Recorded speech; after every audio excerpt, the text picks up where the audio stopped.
Big cat. I ain't with the friends. Toss the thing out into a handshake with the beat clap. Yo, mama gonna have to make a go money. I know. Keep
might just be the monitor.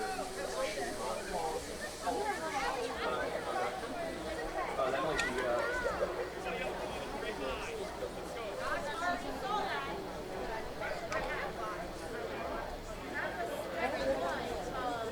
there you go. Alright, I told Cody to go close up.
I know it goes without saying because you've been in the seat all the time.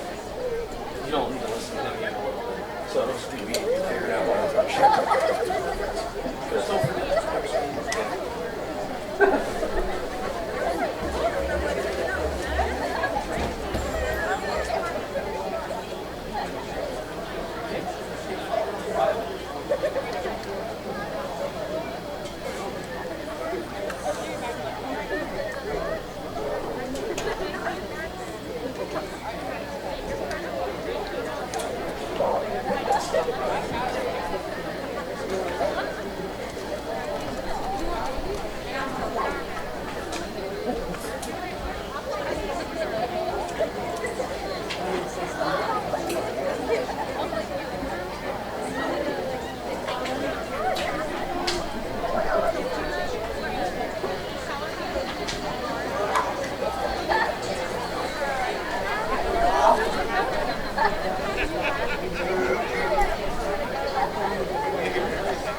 Ladies and gentlemen, welcome to Williamstown High School, home of the Braves.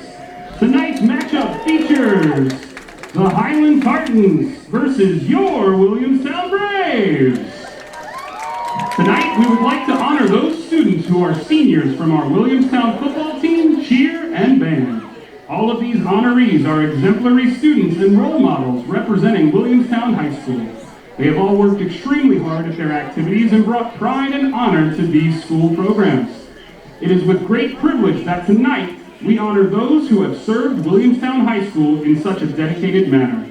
Tonight's gift is donated by the Williamstown High School Athletic Department and is just a small token of appreciation felt by all coaches, directors, staff, teachers, and administrators. We applaud you, the students, for your dedication to the Monroe Township Public Schools and to your fellow classmates.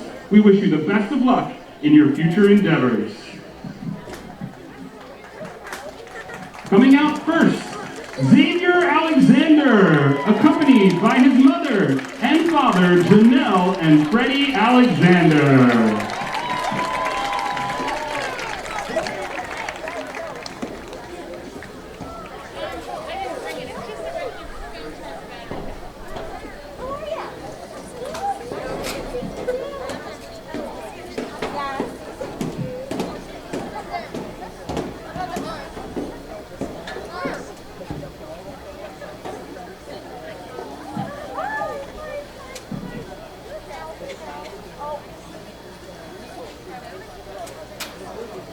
Up next, we have Brendan Amico, accompanied by his mother and father, Michelle and Mike Amico.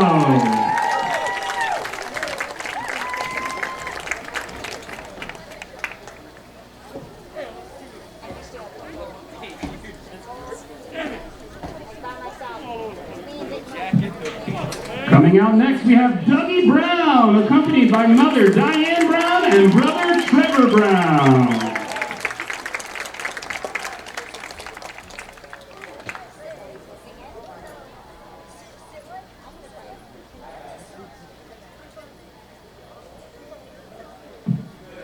Up next, we have Nicholas Bruno, being accompanied by his mother and father, Chrissy and Joe Bruno.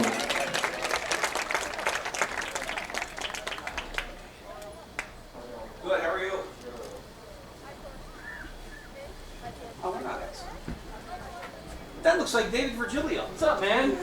Already producing from the car right here. All right. Good. Up next, we have Samuel Burek, accompanied by his mother and father, Liz and Steve Burek. So basically, I'll shoulder this, and then you guys just stand in front of it. This is gorgeous. So we're doing our two shot in front of anything? Beautiful. 56-0 combined score for Highland in their first two games. All right, let's go, Doug. Ready? Coffee breaks. Up next, we have Bobby Carlson, accompanied by his mother and stepdad, Stacey and Adrian Klaus. I left the damn peanuts in the car.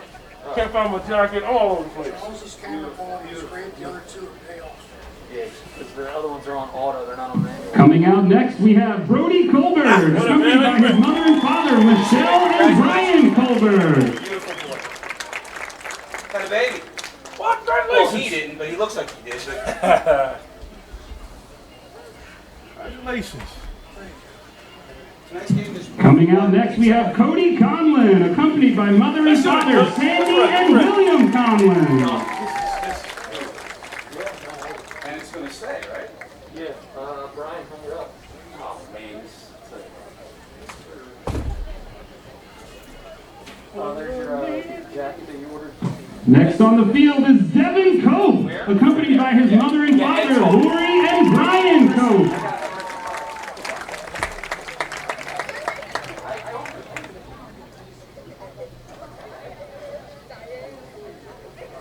Okay, here is the question of the night. You already know the answer. What is a parking? Coming out next, Isaiah Cortez, accompanied by mother and father, Maritza Cortez and Martin Cortez. Chris, let's go. It's a skirt. It is a kilt. Just be wearing those two mics a lot. Yeah, those two mics closer to live already, because that's what's picking up the sound. Well, we're not Joe Buck or Troy Aikman talking politics. That's for damn sure. I can hear every word. Chris, let's go. Oh, we're doing it now? Coming out next, Matt Curran, accompanied by mother and father, Kara and Matt Curran.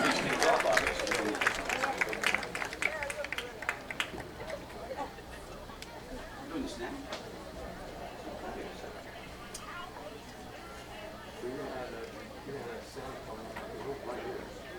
Yeah, coffee. We should wait. So we're not doing, oh. I'm thinking we're going to do this. Coming out next to the field, Jake Durant, accompanied by mother and father, Teresa and Rick Durant. Can we when we open up, say live from? Pick that up, put it with the door, you're going. All right, we're chilling. Let's just see the rosters real quick. Oh, by the way, there is no Mackay Gamble. There's no Mackay Gamble. Next we have Jake Eaton, accompanied by mother and father, Danielle and Douglas Eaton. This is impressive. I'm telling you. It's impressed that we got in the booth. You've been in the boat for so If long. we were going to go downstairs, it could only be 2. This is impressive. These are hot. We're in the sound. That's fine. Next on the field, Donovan Eziraku, accompanied by mother and father, Cindy and Felix Eziraku. Let's just do it right here, you know?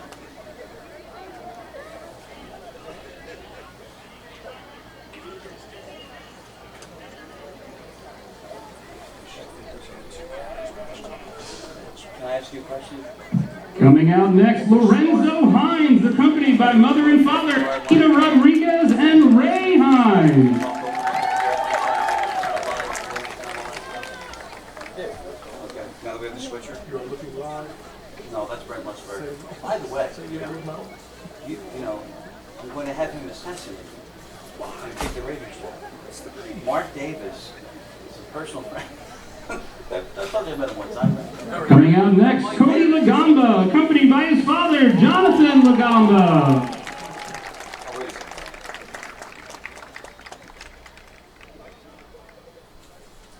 Here, look.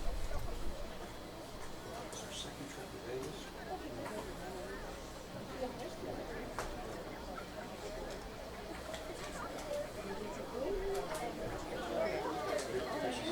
Next to the field, Richie LaRusso, accompanied by mother and father, Amy and Jeff LaRusso.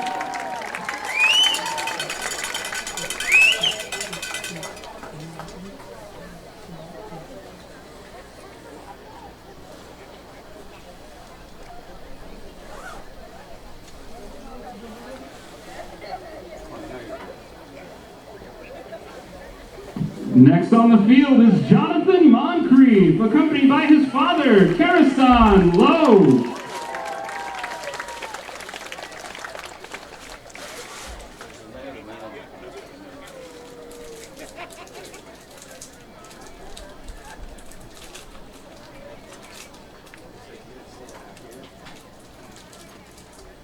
Coming out next, Quincy Noel, accompanied by mother and father, Lori and Randy Noel.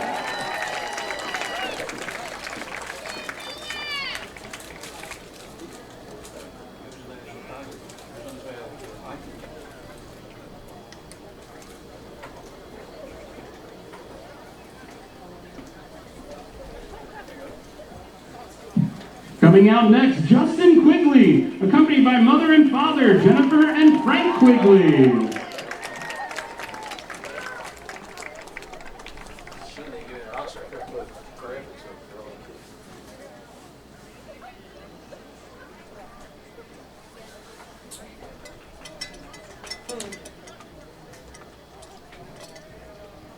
there. Coming out next on the field, Joey Roccabaldo, accompanied by mother and father, Lisa and Phil Roccabaldo.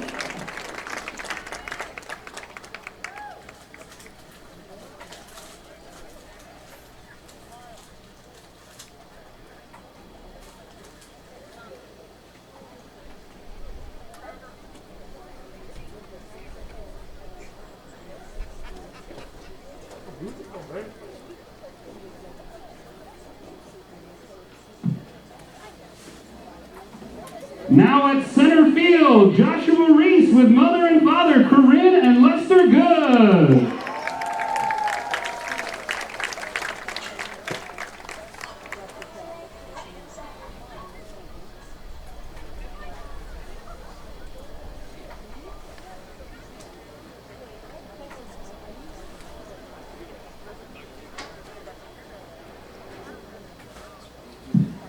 Next on the field, David Roberts, accompanied by mother and father Rita and David Roberts. As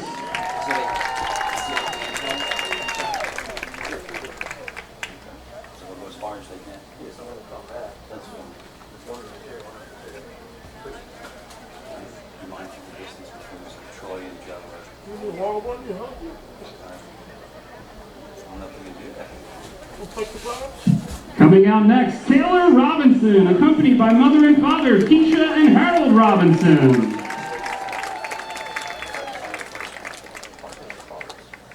Yeah, they're watching the game of the States. Apparently it's every weekend. It's every weekend. Okay. The States at Monroe. States of Monroe, Rocky Galelli's place. Coach is Brian Leary. Coming out next, Sergio Rodriguez with mother Heidi Bryan. He's the athletic director at a grade school I referee at CW Lewis. Here at school. We're close. On this side, I would say probably a pretty good shot. No, we don't have that. We're going to drive numbers. We'll figure that later. Omar Smith, Mohammed Lightsey, Raheem Bass, Sean McClellan, Sean Mann. And coming out, manager for the team, Ava Amato, accompanied by mother and father Nikki and John Amato. Ryan Braxton, Randy Mueller, Connor Leary, Jalen Mims, Paul Trace, Justin Carter, Jaheim Starks, Tyvon Webb, Cameron Boyce, Malik Mustafa, Lewis Smith, Freddie Alford, Michael D'Amico, Matthew Tuttle. And now, from the cheerleading team, Ashley Anselmo, accompanied by mother and father Lisa and Dave Anselmo. Samad Calendar, Michael O'Hanlon, Rymir Brown, Nazir Davis, William Galton. Galton? Galton? Speaking of Galton, how about John? Coming out next, Anastasia Casanelli, accompanied by mother and father Jennifer and Julio Casanelli.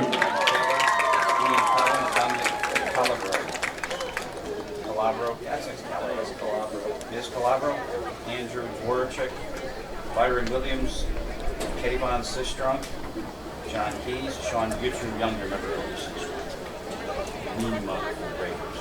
Coming out next, Maddie Heron, accompanied by mother and father Donna and Ed Heron.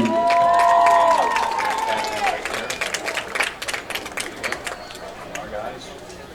Yep, how about that?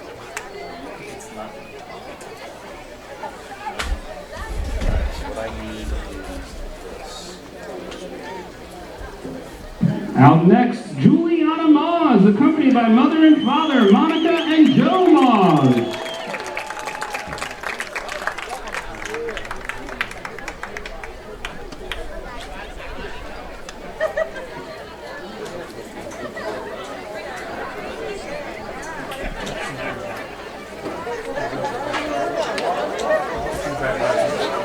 Pretty bad last night. Yeah, that last on the evening. Next to the field, Caitlin Beach, accompanied by her mother, Courtney Beach.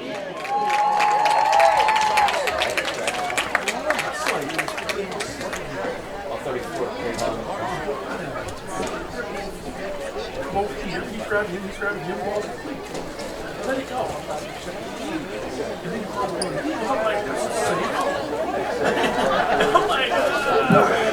Now to the field, India Young, accompanied by her mother and father, Lynette and Kevin Young. 5-yard penalty. Please, I got another what's his face. I watched that film this morning.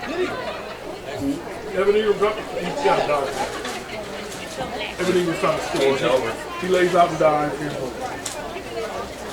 And now our seniors from the marching band. First to the field, Jack Bonica, accompanied by his father, Vincent Bonica. 3 or 4 out of 10. Now, I missed the pick because I was watching the other thing. Well, it's like Carson, you just force him to go left. This is the thing. If you're going to call it, everybody's going to be healthy. Out next, Emma Cecilio, accompanied by mother and father, Nancy Dickinson and Eric Cecilio. He's doing way too much, though. That sack he took inside the 5 is Play action. We got a bad line to begin with, so we got a quarterback with his blind side. He turns around. He's done. Coming out next, Makai Davis, accompanied by mother, Delinda Davis, and brother, Mason Davis. not a check down. He went, that was him the whole time. Late. He came out late first time. He blocked for it. He talked for it. He got to go up to the top. His eyes, if you saw the overhead, his eyes were on the ball when he was throwing it. Coming to the field next, Michael Gerhard, accompanied by mother and father, Crystal and Mike Gerhard. What's hard to see nobody's open, but hard to throw it. The best place for us is when he's in the other. Just like this. The touchdown. Last week against Walmart. Eli so cool. He was open 8 seconds before Wentz even saw him. I mean, that's a big problem. And now there's no 86. There's no 88. And 86 was money. Next to the field, Hunter Granite, accompanied by mother and father, Dawn and Scott Granite.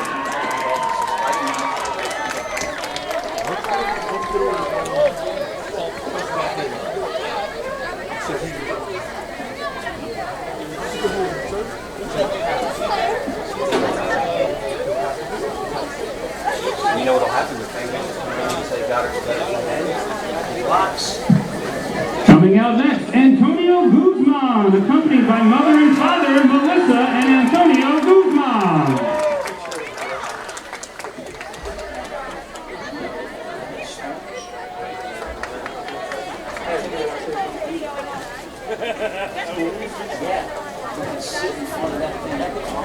Next to the field, Anthony Odlowski, accompanied by mother and father, Angela and Tony Odlowski.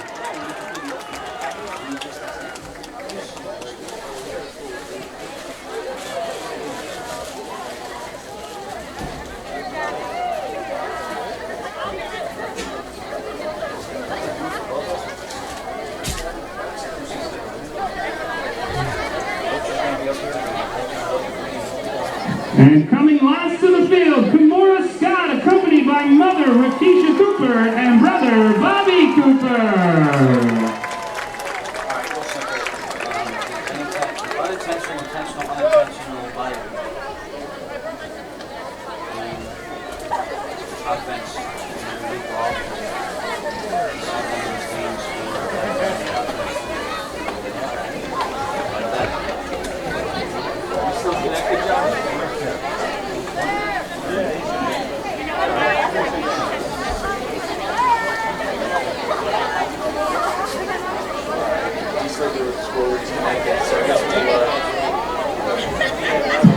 Please give it up one more time for all of our Williamstown High School seniors.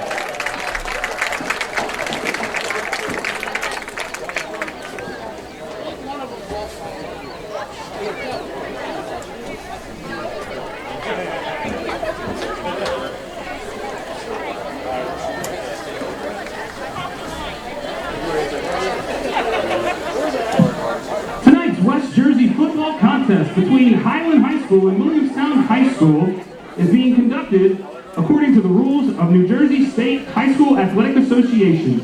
These rules provide for fair competition among players.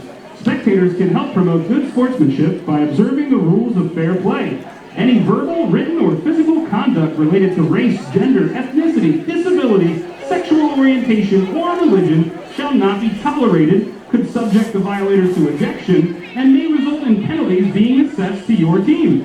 Everyone is requested to take personal responsibility for keeping this competition at a high level of good sportsmanship. In order for this event to be fairly contested, it is expected that you will demonstrate good sportsmanship and that you will do nothing to jeopardize the safety or comfort of the players, coaches, officials, or other spectators. All of the high school student athletes competing today deserve the respect of everyone in attendance. Inability to comply with these simple requests will cause you to lose the privilege of watching this game.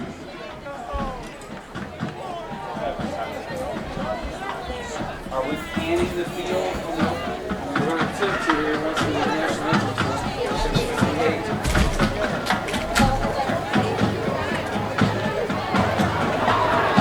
Please welcome to the field the Tartans of Highland High School with their head coach, Brian Leary. You want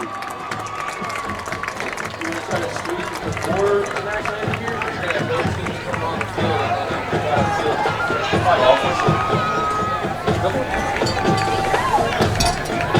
Charles, let's go with the line in the field here. The officials for tonight's contest: head referee Nick Mull, Ryan Vena is the umpire, Steve Cope is the line, Greg Leonardis is the line judge, Dave Wessels is the field judge, Williamstown in it. King is the side judge, and Bob Mitchell is the clock operator.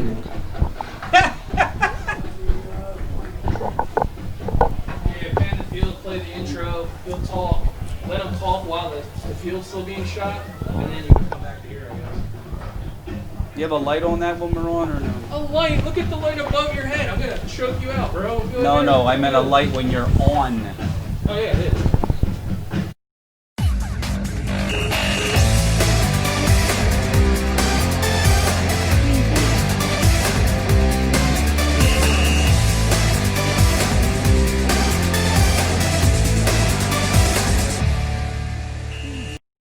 Number 2, Brody Culver for Williamstown, and number 69.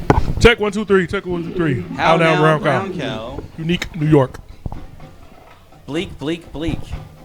1, 2, 3. Ready to go. You just tell me when. Good evening, everybody, and welcome to Williamstown. BFA Sports exclusive coverage of the Braves here tonight, sponsored by Pizza Hut. The 2-0 Braves take on Highland tonight here in Monroe Township. I'm Chris Losey, along with Coffee Jones as usual. We're coming off of an intentional bye week. The schedule originally had Clearview on the slate. COVID knocked that out, so they scrambled to find a game. They found an opponent in Willingboro, and then Friday of the game day, they called at 2:30 and said, we're not going to come. Tough situation. Pat Gallagher had a bye week. He didn't think he was going to have one, and the defense in the first two games has been phenomenal. The offense looking to get back on track tonight. What does that bye week do for Williamstown? Well, it gives you more practice time, more time to get healthy. You got little nicks and knacks that you get in every level of football in every game. So coming off a 21-0 win against Timber Creek, you got a few weeks to prepare. You're going to come out, you're try to get your defense going like they've always been doing, the best defense in South Jersey.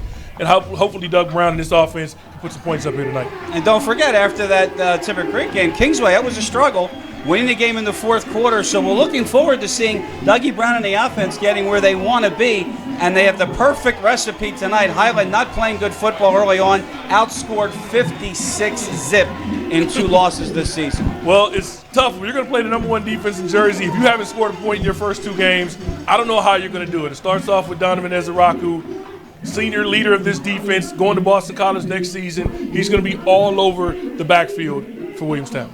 Pizza Hut sponsors Williamstown Braves right here exclusively on BFA Sports. Kickoff is next.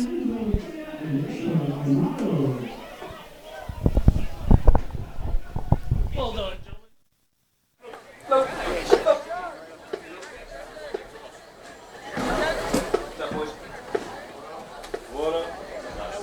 What's up?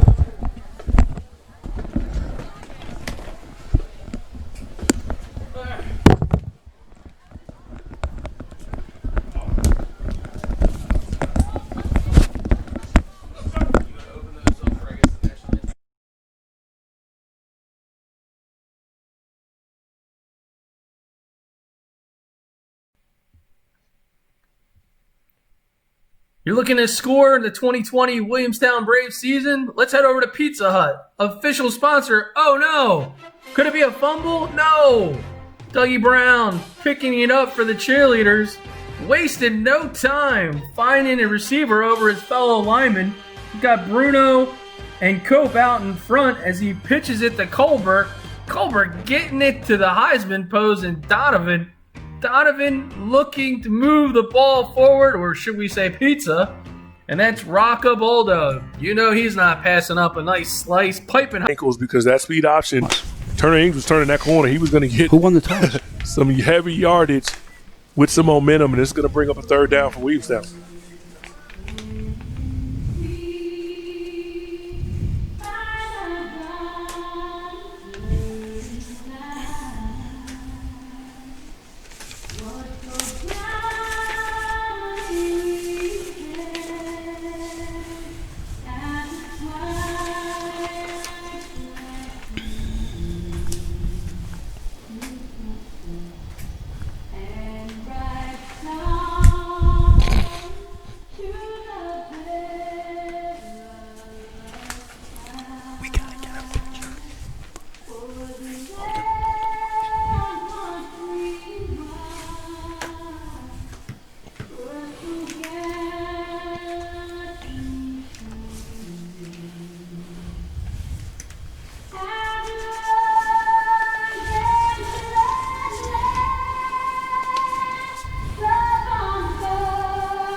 Welcome to the Chop House. Chris Losey, Coffee Jones, and our BFA Sports crew here tonight as the Braves, for the third week of this very interesting season. If you'll notice, if you look at the schedule of both these teams, Coffee, they both play the same team. So it's sort of like a round robin, and the common opponents being Timber Creek and Kingsway, and you can see by the records that Highland is an 0-2 and Williamstown is a 2-0.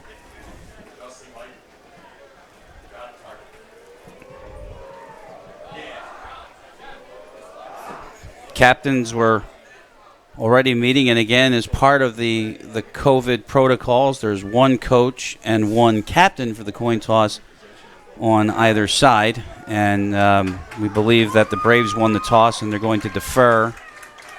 So that means we'll see the defense, which, as you said, number one in Jersey on the field first, and that is an interesting task for Brian Leary and his Highland Tartans. Have yet to allow a touchdown so far this season in the first couple games. Just a couple of field goals this season against Kingsway. This Williamstown defense led by Donovan Ezaraku, Joey Roccabaldo. Can't forget about Brody Colbert, one of the X Factors, and Keon Saab. I just seen 247 Sports, top 10 player in the country for the class of 2022. They got him ranked at number 8. I think he's a little higher than that, but we'll figure it out. We got time, and hopefully I can get him make a call to Kirby Smart and get him top 10. Yeah, number 8. It is Mohamed Lightsey and Ronald Brown for this kick, and it's going to be Brown, and he took a knee. I think he dropped that ball a little bit. Ronald Akeem Brown, he got a little bit low to field it. I think that knee touchdown, just as that ball went through his hands. But nonetheless, we'll see this Braves defense, and another guy that we haven't spoken about yet tonight, that's because we haven't played a snap, is one of my favorite players, Xavier Alexander, number 44. He's going to be playing the interior defensive line. He's short, but he plays big. The quarterback for the Tartans is Brendan Keeler. And he has Lightsey in the backfield. First play of the game tonight here on BFA. It's Lightsey off the left side, and he'll take it across the 10-yard line to about the 11-yard line. Gain about 3. It's a decent gain on first down. You see Brody Colbert pick up his first tackle of the game. He put on some good weight in the offseason, bulked up a little bit, and he's going to be a guy that you'll see up around the line of scrimmage and making plays back in the secondary. He's a true hybrid linebacker. Personally, I think he's got the best hair on the team. You'll let him and some other guys argue about that. Some guys think he should have it shortened a little bit. Lightsey again, and this time he'll get just to the line of scrimmage. It'll bring up a 3rd down and about 4 for the Tartans. The look goes with the linebacker. You think about Clay Matthews, even George Kittle now. Like, you're going to be all pro. You got to have the hair hanging out of the helmet. Bosworth? In college. Bosworth had different hues, if you will, right? 3rd and 3 coming up, the ball at the 13-yard line. Temperature 67 degrees. A little humid tonight, no chance of rain. Good ball game forecasted, weather-wise, that is. 3rd and 3, they need the 16. This is a handoff to the fullback, and that's not going to get the first down, as only getting a yard on the play. Here's the fullback, number 4. Hang on a minute. That's Sean McClellan. Go ahead. You see Azaraco holding that fist up for 4th down, and it's a quick decision. I see a good group of the punting unit coming out for Highland. They're going to kick this ball away and not give up easy field position. If anything, you want to shorten this game, keep the clock running, play field position, and just try to hang around to the 4th quarter, knowing you're going up against the newly ranked Max Preps number 6 team in the state. We lost a couple. I don't know. See what happens when you don't play. That's what happens when you don't play a couple weeks. Keeler's at the goal line, and Colbert is at the Tartan 40. See how the scout was on that punt. Right on the money. Colbert, no fair catch. And he goes inside the 30-yard line. So you can't ask for anything more than that, a 3-and-out on defense. And Dougie Brown and the Brave offense will start inside the Highland 30 with their first offensive set. Well, this is a good start for this offense. Dougie Brown, if you check out number 3 right there, Keon Saab, one of the best players that you'll find. Not the number 1 player in the state, but one of the best in the country, as I said before. So they'll start this series with a single setback, and that setback is Turner Inge. Now they're going to go to a slot, which is Brody Colbert. Motion with Ezeraku, and it opens it up for Turner, and Inge gets a good carry on first down, about 7. He's down to the 22-yard line. Sean Chando on the tackle, but a good start to get Turner Inge going. We talked about him and the impact that he had on last year's team and that run to the state championship. But he's going to be the bell cow of this offense. This is a lot of talent spread around. You see Noel, you see Colbert, Keon Saab, Ezeraku with your weapons. But if you can get the ground game going, this offensive line, it's going to be tough to beat Williamstown. 2nd down, big hole for Inge, and that's a first down. Braves down to the 11. There we go again, just right up the middle. Simple shotgun dive play going right downhill, trying to be physical with this short field that Williamstown starts with. Is the motion designed to take the defender away and then open up on that handoff? If it's man coverage, you'll get one defender. If it's not zone coverage, you can pick up an extra blocker because you'll see Ezeraku is a very willing blocker. This is Colbert on the sweep, and Colbert takes a hit and gets out of bounds inside the 10. They're going to mark him down at about the 6. He'll be short of the first down by about a yard. Bring up a 2nd down and 1 for the Braves. You can see they worked on their run game. This offensive line just firing off the ball, trying to be physical and establish dominance in this first drive.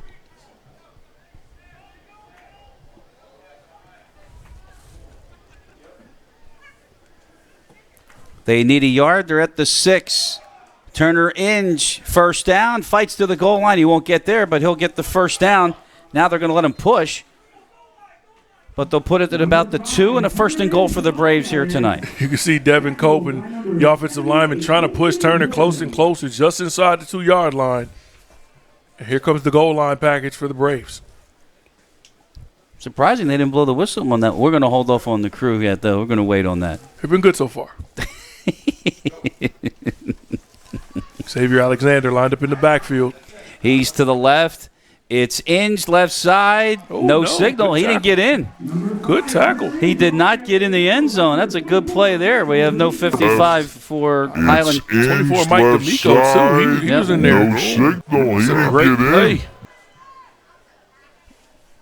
You're right. I do not have a 55 on my roster, but a good play on the goal line. They're at the 2. Second and goal. Inge again. And touchdown. If you're first, you just don't succeed. Try again. And Turner Inge breaks the scoring open. 6-0 Williamstown. Touchdown coming at 7:53 in the first quarter. Not very impressive, but no need. Just keep the ball on the ground. You can try to save Doug's arm for another game. Probably should have said impressive. Should have said exciting. Well, it feels good to be back at home, I'm sure, for a lot of these fans. Get around some of the best fans in the state. Just a few of them. Socially distanced, of course. Yep. That's Damon Simpkins with the hold and extra point from Amico. 7:53 left in the first. The Braves in front 7-0 here on BFA. I guess we'll stay right here. By the way, did you know that Williamstown Braves football on BFA Sports is exclusively sponsored by the Pizza Hut? The Pizza. Nobody out-pizzas the Hut. Chris Losey, Coffee Jones, and our BFA Sports crew here tonight. Looking forward to a Williamstown game where they pretty much... And if you go back and you put these games in a capsule, all right? So the first game was the Timber Creek game, a 21-0 game, but the defense was just phenomenal. Then the game 2 weeks ago against Kingswood, we had a 6-6 game going into the fourth quarter. What's your take on Pat Gallagher being in a little bit of some adversity and overcoming that? I mean, you see it at every level of sports right now. You see it in the NFL level. We talk about the Eagles-Giants game last night. The Giants looked a little bit better than they did in the first few weeks. Nobody really has a preseason or a training camp to really work the kinks out offensively, defensively, and on their special teams units. So you'll start to see around week 3 or 4, teams will start to gel and look a little bit like their future selves. You know, that's what I said. I mean, it's really it's not a gimme, but as this is Ronald Brown, who does not fumble this one. He gets out to the 21-yard line, and Highland will be back on offense. But I said this is like a do-over a year. I mean, even at the top with the GMs and at the college level and the high school level, because you really don't know what you got. Yeah, it is tough, and you see, situations at all level where coaches are struggling right now coming out of the gate in these first few weeks, and you have to have a little bit of patience, a little bit of understanding with the circumstance. Now, again, everybody's got to deal with it. And there's no, shortcomings or short corners to be cut. You're going to have to come out here and play your best football every Friday or Saturday night. Which we've had early on. Avant Stewart is out to the near side, one of the wideouts, but instead they hand off to Lightsey. He gets about 3. You see Turner Inge just come in from his linebacker spot, just filling his gap. Solid tackle. That's one thing that I'm always impressed by. You see Keyshawn Watkins, all of these defenders are good tacklers in open space for the Williamstown Braves. Once again, the concession stand is open. Gain of 2, it's a 2nd down and 8. Again, that's Lightsey behind Keeler. Oh, they tried a little trickery, and that didn't work. It got swallowed in the backfield. That's Xavier Alexander and Dez for the loss on the play. Rainier Brown. Yeah, Nasir Lane came off the edge. I seen him right there, number 4. That was a 4 or 44? I think it was 4. A little bit of both. You can't I can't deny Mr. Alexander. He's going to be all over the field tonight. But I got to give credit to Nasir Lane. That was just a blow up on that counter play. When you got a defense this fast, you're going to try any misdirection on that backside. These defenders can run you down in a hurry. That is a 5-yard loss. It'll bring up a 3rd and 13. The ball is back at the 19. Halfway through the first quarter tonight on BFA, the Braves have a 7-0 lead. Keeler to the air for the first time. Throws underneath. That ball was deflected. And then incomplete. Roccabaldo cleaned that up on Lightsey. And another punt coming from the Tartans. You try to get your tight end out in the flat. He's good job breaking it up. It was Turner Inge. He got a hand on that ball, deflected it, and Roccabaldo cleaned it up, and another punt forced by this Braves defense. Back to receive for the Braves, number 2, Brody. 6:17 on the clock in the first quarter. Kicking for Highland. We'll see another Keeler punt. Last one only went 36 yards, and now we'll see this one. This one's a little better. Sabb bobbles it. Sabb still doesn't have it. I think Highland has it, and they do. Recovered by Sean Chando on special teams, and looked like Sabb never had this. It's a tough situation. The ball hangs up there in the lights. He backs up to get it. Slipped a little bit, and that's why they shaped the ball funny like that. It's going to make some weird bounces. And one thing I'm pretty certain of, I'm willing to bet, Chris, number 3 is going to make a play to make up for that. It may be on this drive. I would not throw anywhere in his vicinity. So the Tartans get a huge break on the muffed punt, and they're now inside Brave territory. They're at the 42. And here he is walking up top of the screen in the slot. Keeler on the fake, and he's going to run. He's got some room. Gets inside the 30, and that's good enough for a first down. Great job. Keller comes off that reverse fake, gets Turner Inge. You see Joey Roccabaldo selling out. This is the effort that you need if you're going to be state champs this season. What a good play to start that drive off by Highland. Keeler for 13, first down for Highland. They have the ball at the Williamstown 29. By the way, Joey Roccabaldo had an offer from Widener this past week. Oh. It's a great time of year because, you get to take your time. You sit with family and you say, no, no, yes, no. Nice to have. First down carry. Lightsey gets to about the 25. Picked up 4 yards on the play. Good job by this offensive line, just trying to get some push up front. You see big 73 Byron Williams. He comes in there late, just trying to help his running back out. Turner Inge and Xavier Alexander on the tackle there. And look at Alexander. Reminds me of, remember Jim Burt back in the day, the Giants, and the 6 and the 4 all the way across his shirt? Look at the 4s on him. Second down, 6 yards to go with the 25.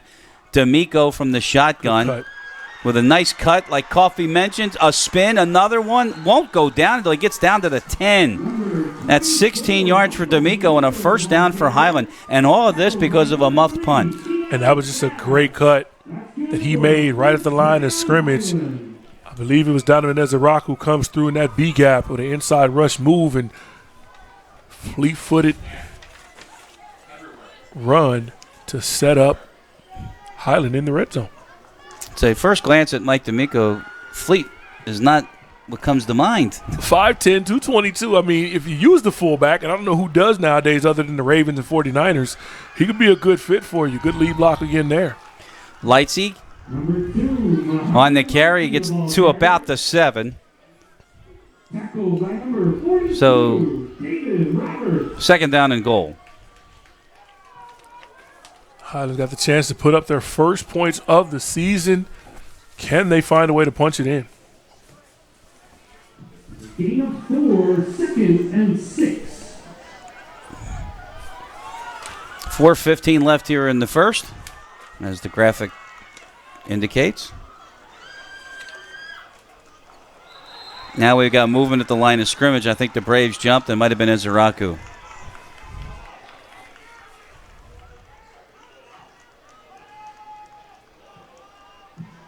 Flag on the play, encroachment on the Braves. So it's a half the distance penalty because the ball was inside the 10. So they move it down to the 3, and it's a second and goal. And that's one of those hard counts, you think, Coffey? Yeah, it's a great call. You got a fast flow defense. You're trying to slow them down. You got ACC Power 5 defenders up front. You better slow them down somehow. From the 3, Lightsey fumbled the ball, and the Braves have it. Ball was out on the first contact and recovered by Williamstown. And Turner Ainge, I think, is the one that forces the fumble, but I got to give credit where credit is due. And when you watch that play, just sound gap assignment football, Chad Davis from the defensive end spot on the right side stayed in his gap, forced the running back to bounce it.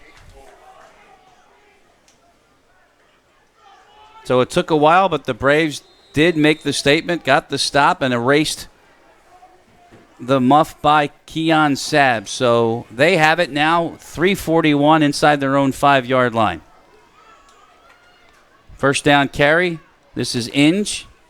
Took a while to get started there, it looked like. Out to the 7-yard line.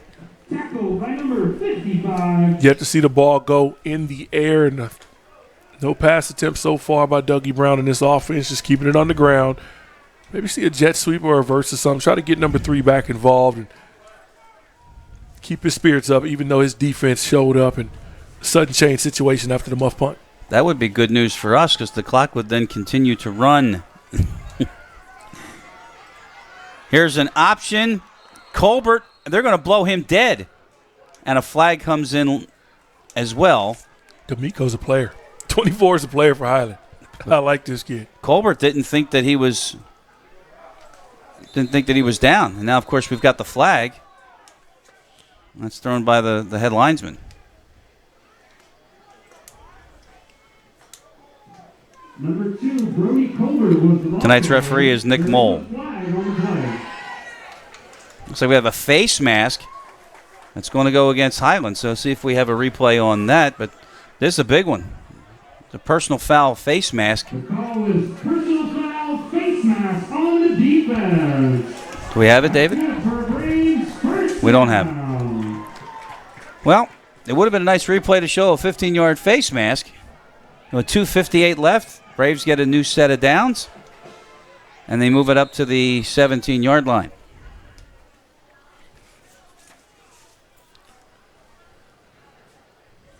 Still no pass attempts. So far, you haven't needed it. The defense is showing out like they usually do. Till now, Colbert with a block by Keon Sabb, and Colbert is outside the 30 and a first down for the Braves. 15 on that play to Brody. I'm pretty sure the scouts are going to be salivating whoever's going to land the Keon Sabb lottery after next season. Just a great block out on the edge.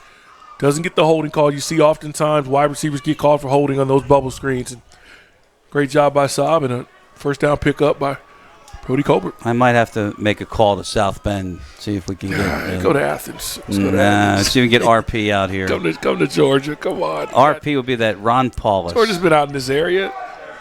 Dougie to the air again. Sabb couldn't hang on to it. And a flag is thrown late. So he threw the flag. So let's see if we see contact here, but no, not there. It looks like Evan Ingram and Daniel Jones last night. You got to lay out. Unless it's a sideline warning.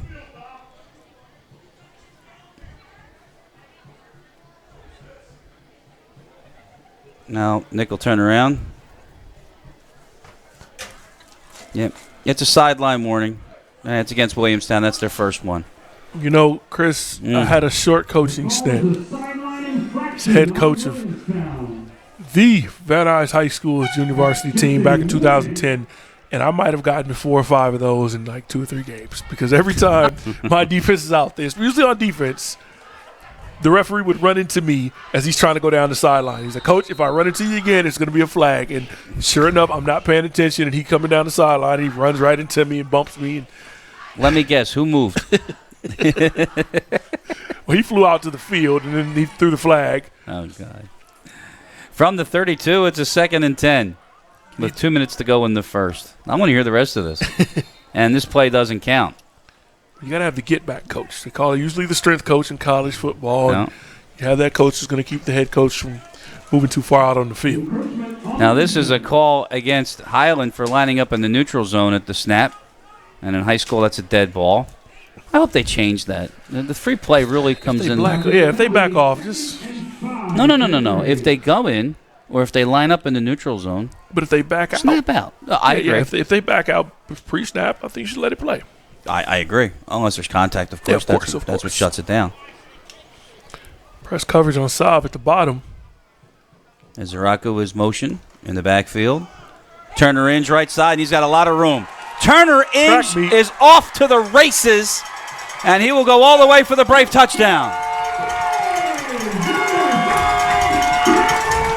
62 yards. It just starts up front. Your offensive line, as Rocco gets a block on the corner, and you get a good second-level block by Jake Eaton, your senior right tackle, and 5 is off to the races. His second touchdown of the night. With 1:54 to go. Off to the races. There's nobody catching him. I mean, you have to ask him. I'm going to go down there. I'm going to figure it out. I'm going to ask the guys, because this is always a big debate amongst receivers and DBs on any level of high school. Who's the fastest guy on the team? And another one that doesn't count.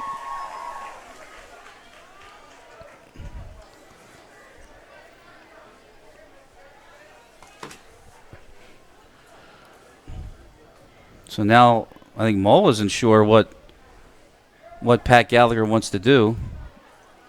It is offside, and he wants to decline it. Encroachment on the defense. We will kick again. Probably smart. It would only move the ball up a yard and a half. A little easier kick, but again, this running game for Williamstown, only one pass play completed so far in these first 2 drives. You got a 2-score lead. 1:54 to go. Braves in front, 14-0. You're watching Braves football, exclusively sponsored by Pizza Hut here on BFA.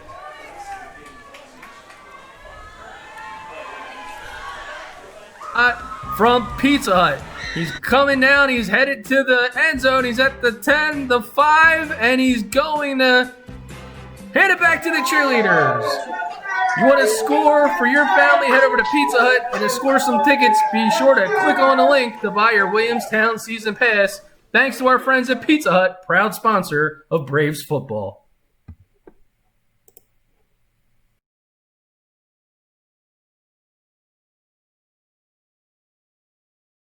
Of Turner Inge, his second touchdown carry of the night. First one went for 2 yards. This one went for 62. And you see the Braves with a 14-0 lead here late in the first quarter tonight on BFA. Chris Losey, Coffee Jones, and our crew here tonight. Beautiful night for football.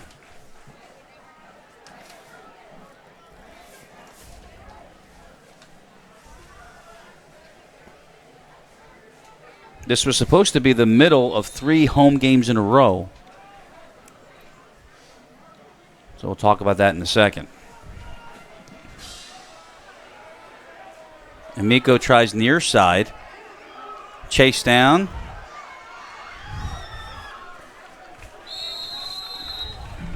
Pretty good. And Brown gets out across the 30-yard line to the 37. Pretty good return by Ronald Brown. Make a few guys miss. You know, I have to tell you, too, special teams this year in the first 2 games, number 1, Sergio Rodriguez, is doing quite a job of making a name for himself on that unit.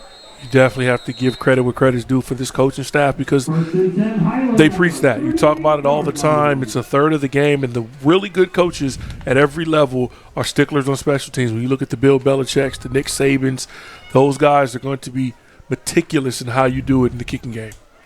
At the 37, Keeler and the Tartans for their third offensive set.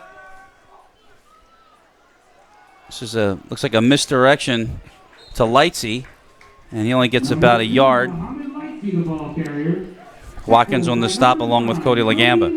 You see Keon Saab comes up the field trying to knock that play off. Just a good job of trying to get back to the line of scrimmage and picking up a yard. You've got the best athlete in the state coming in your backfield. Surprised they didn't go deep to him when they got the ball back after the muff. Take a chance. They took it the second play. They got a couple runs. When you got this running game going, just let the big dogs eat. On 2nd and 9, this is a bobbled snap by Keeler, and he is going down. That's the first sack of the night for the Braves. Jaden Wright comes in. I like Wright. Watch the swim move he uses. Come through right here on the running back. Bang, quick swim move. Nowhere to go with the football. Quarterback just decides to take it down, and good job by Jaden Wright coming up with a sack. That's a 13-yard loss. The ball is back to the 26. And I'll bring up a third down and very long for Highland. The marker, they need the 48. Tough situation. You're on the doorstep of the end zone. Reminds you of the Cleveland Browns against the Broncos. The fumble. You get right there at the 2-yard line. You put the ball on the ground. The first chance to score here in your third game of the 2020 season. Clock running inside of 20 seconds, but they have to get this play off. Shotgun for Keeler. It's D'Amico, and it didn't fool anybody. Number 24, Michael D'Amico. There's Chad Davis again on the stop. Tackled by number 21. And that is how we will end the first quarter here tonight in Williamstown. 2 Turner-Inge touchdown runs for the Braves, and they lead 14-0 here on BFA. Braves football exclusively sponsored by Pizza Hut. Your Williamstown Braves, 14. The Tartans of Highland, 0.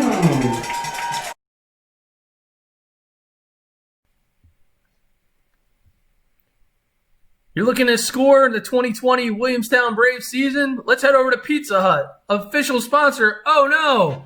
Could it be a fumble? No! Dougie Brown picking it up for the cheerleaders.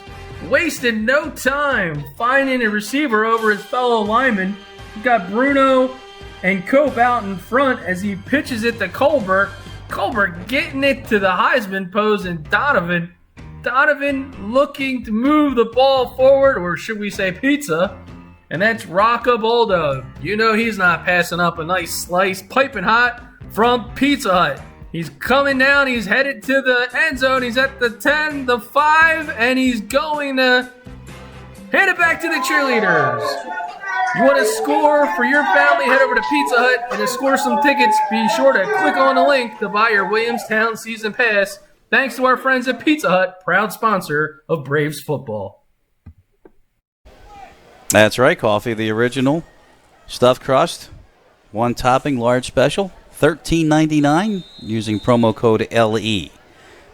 Start of the second quarter and a third down and long, or fourth down rather, and they're going to punt, and Keeler's third punt sends Colbert back to the 35. Trying the near side, and there's just no room. Then a flag comes in late, and Colbert is out of bounds at the 40. Now we'll check the flag. I can be honest, I'm going to take a bet and say it was Cody Legama because he was kind of looking around like, wait, what happened? Is it me?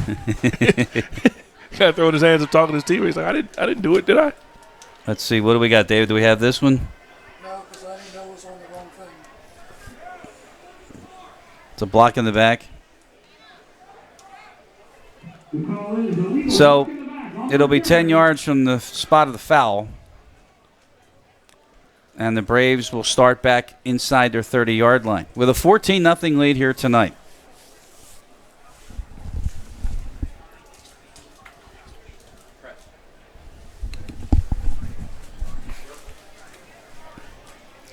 Again, our special thanks to Pizza Hut for sponsoring Braves football and all they do. And a big shout out to Ed Herron, his Pizza Hut people at Glassboro, where we do our Coach's Corner show. I understand there may be a delivery here in our future at halftime. And Lorenzo Hines' future is out and in the open. And he's all the way down to the 40-yard line. Big gain and another flag. And this looks like a hold against the Braves. I don't see where. I don't either. I think it was the other way around.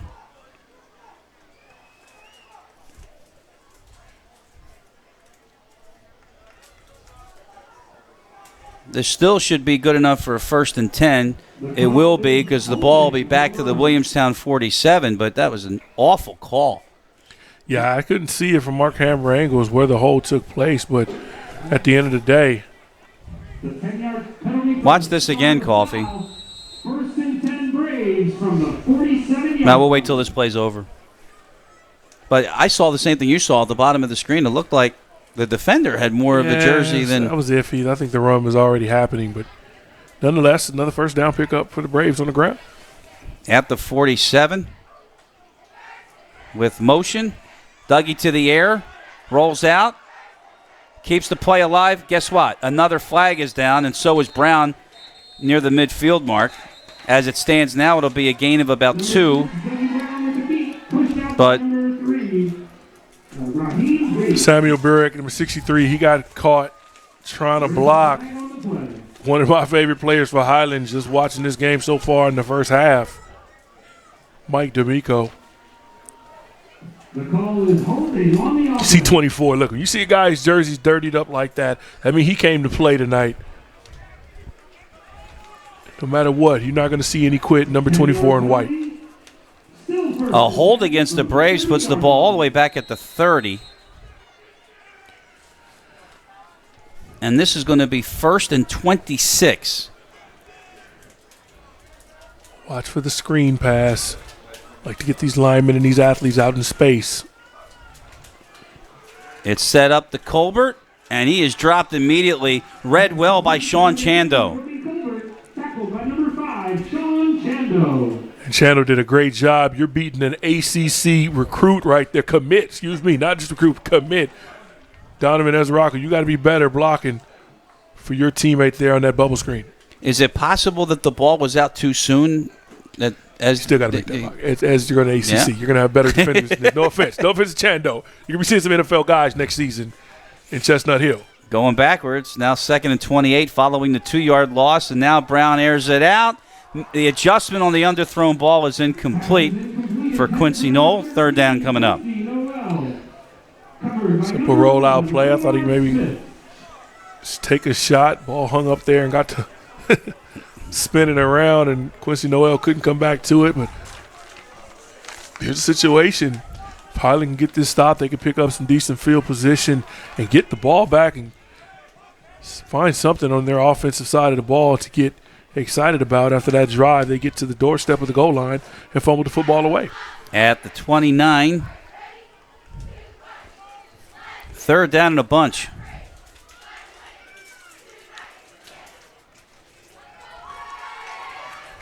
I think you got to get Keon out in open spaces here.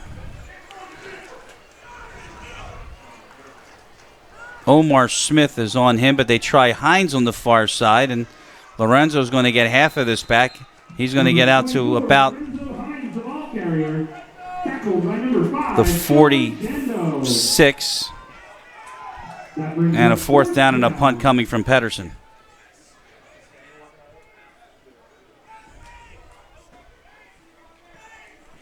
It's a good stop. Obviously, the penalties on the Williamstown shot themselves in the foot on that drive, but have no clue about the hold that occurred on the line of scrimmage, but I think the first holding call was not a good call, and you wonder, you hate to say this, but I mean, do you think they can take, I say the officials, take a little more liberties because it's not Coach Fusatolo on the sideline?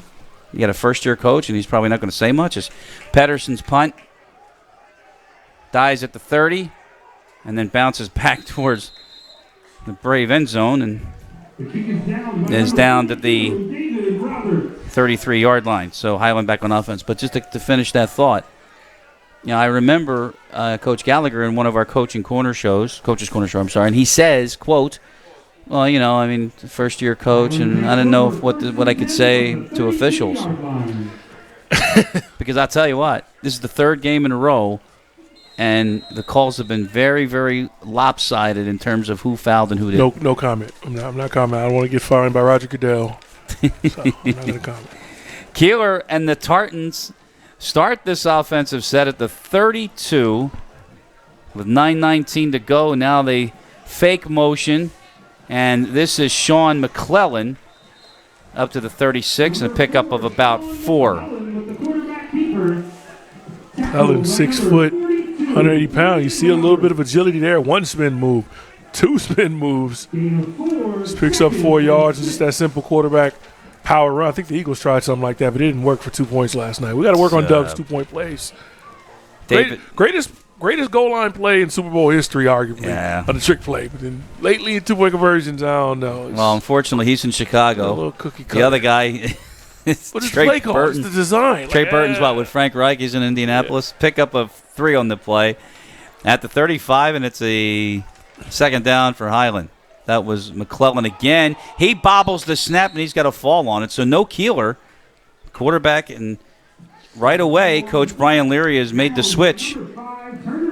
So that muff snap's going to bring up a third down and about 10 at the 32-yard line.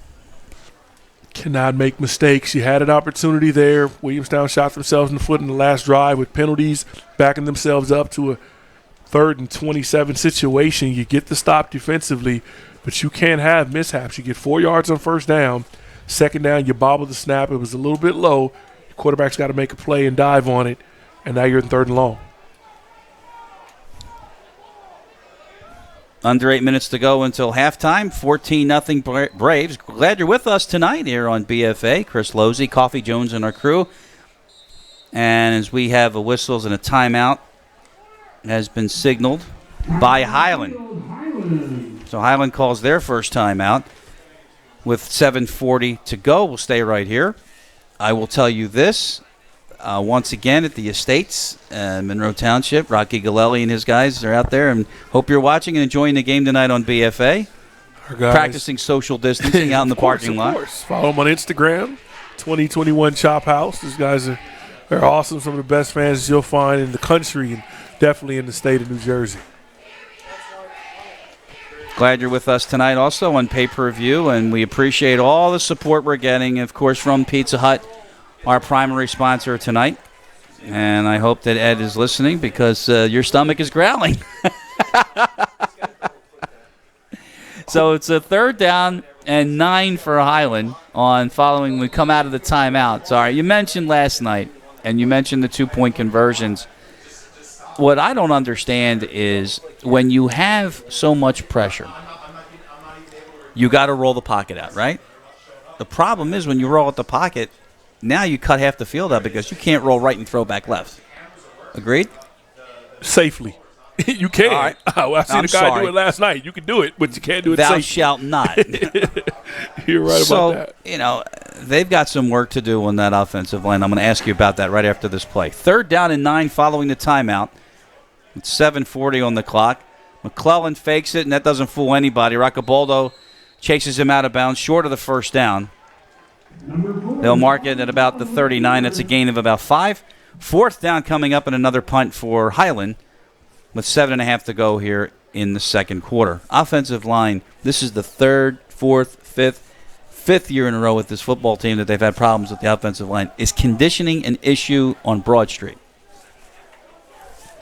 Something's with the health. Mm-hmm. I mean, look, have you seen, you got to go follow Brandon Brooks on Instagram. The guy's box jumping like 35 inches now, just tore his Achilles. Like, his recovery has been amazing.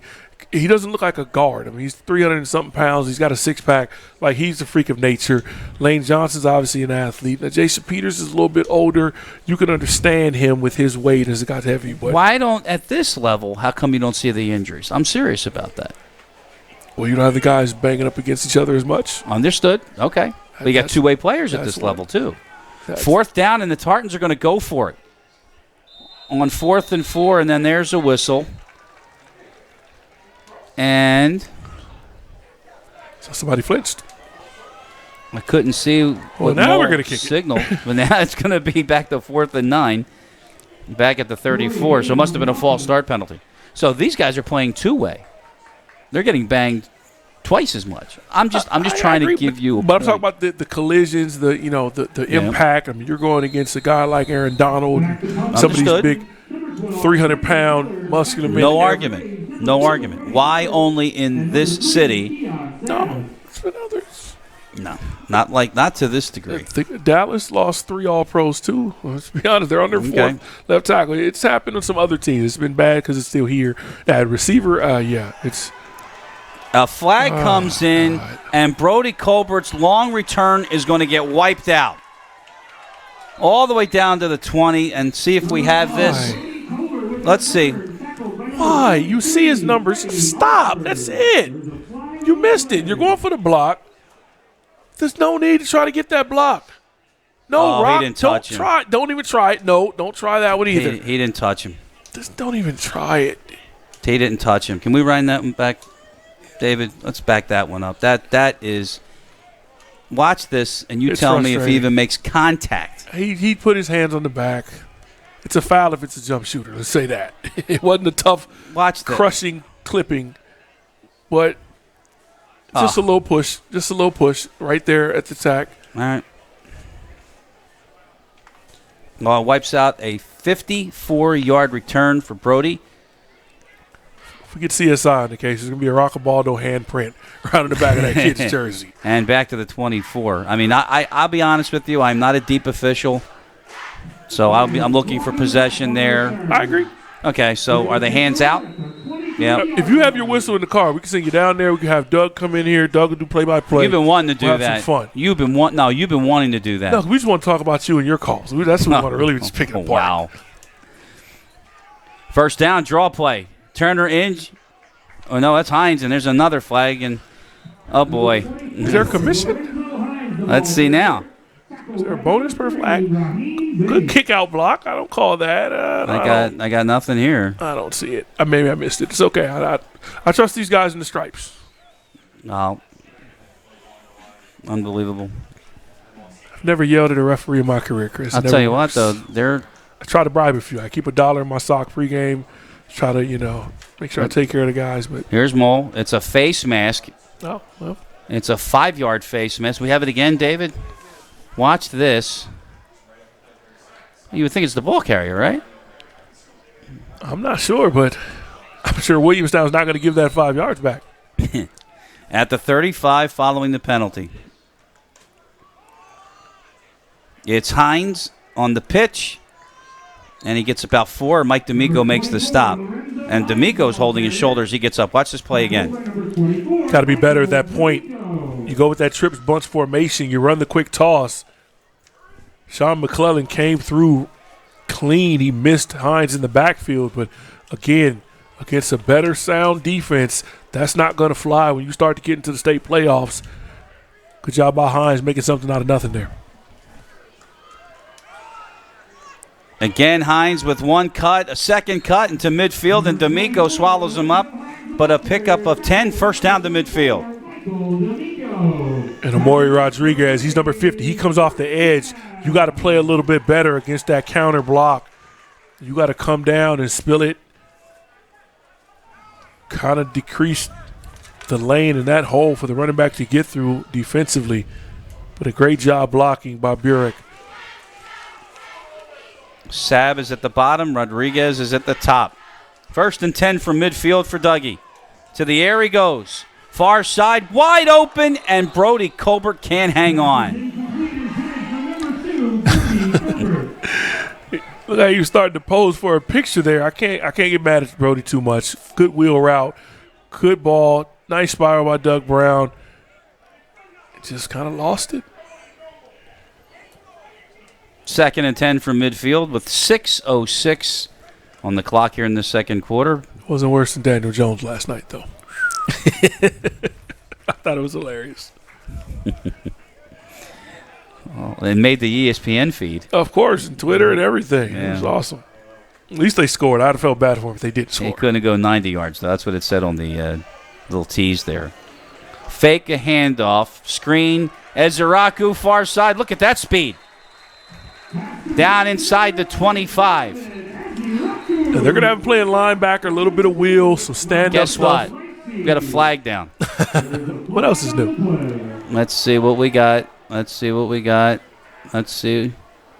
He calls holding. He called holding on Sergio Rodriguez. I don't know about We back that one. up, please, David. I David don't know Virgilio about at that the one. controls tonight, ladies and gentlemen. Watch this.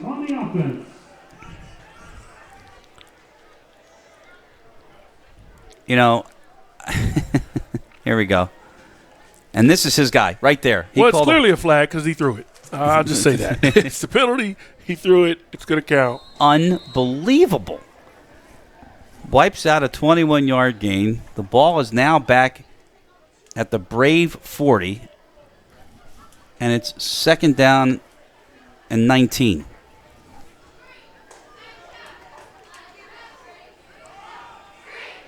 Lorenzo Hines into the open. Hines still going. And he gets down to the 41-yard line. And that is very close to the marker. And they're signaling it is a first down. Hines, another one of these staple of running backs that you'll see behind Turner Inge. 55 lost his hat. He's going to have to come out of the game. He is indeed. That's enough for a Braves first down. From the 45.5 to go, and the clock stopped on the first down carry by Hines, who went out of bounds.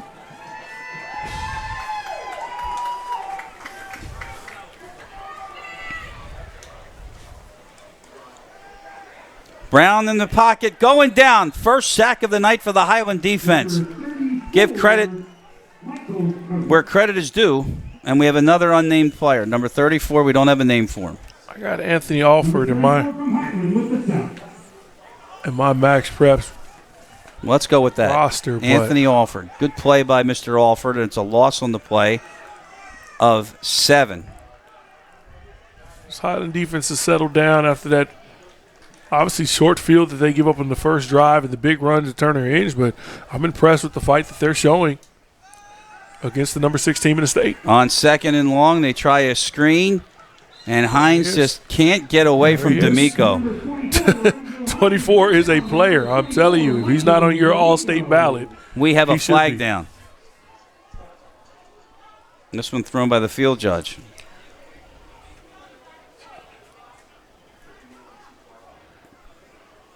Starting to think that the referee tonight, Mo, really likes this attention. Or maybe he has a ride scheduled for like 11. So he's like, you know what, let me stretch.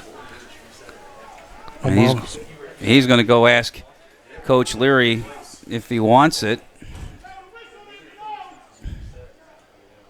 Wow. Personal foul against Williamstown. Of course, we're not going to like it here. Still third down. Home of the Braves.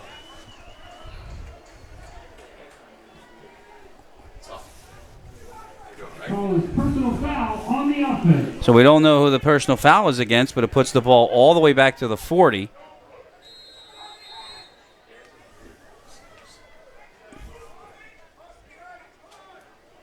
And it should be second down again, right?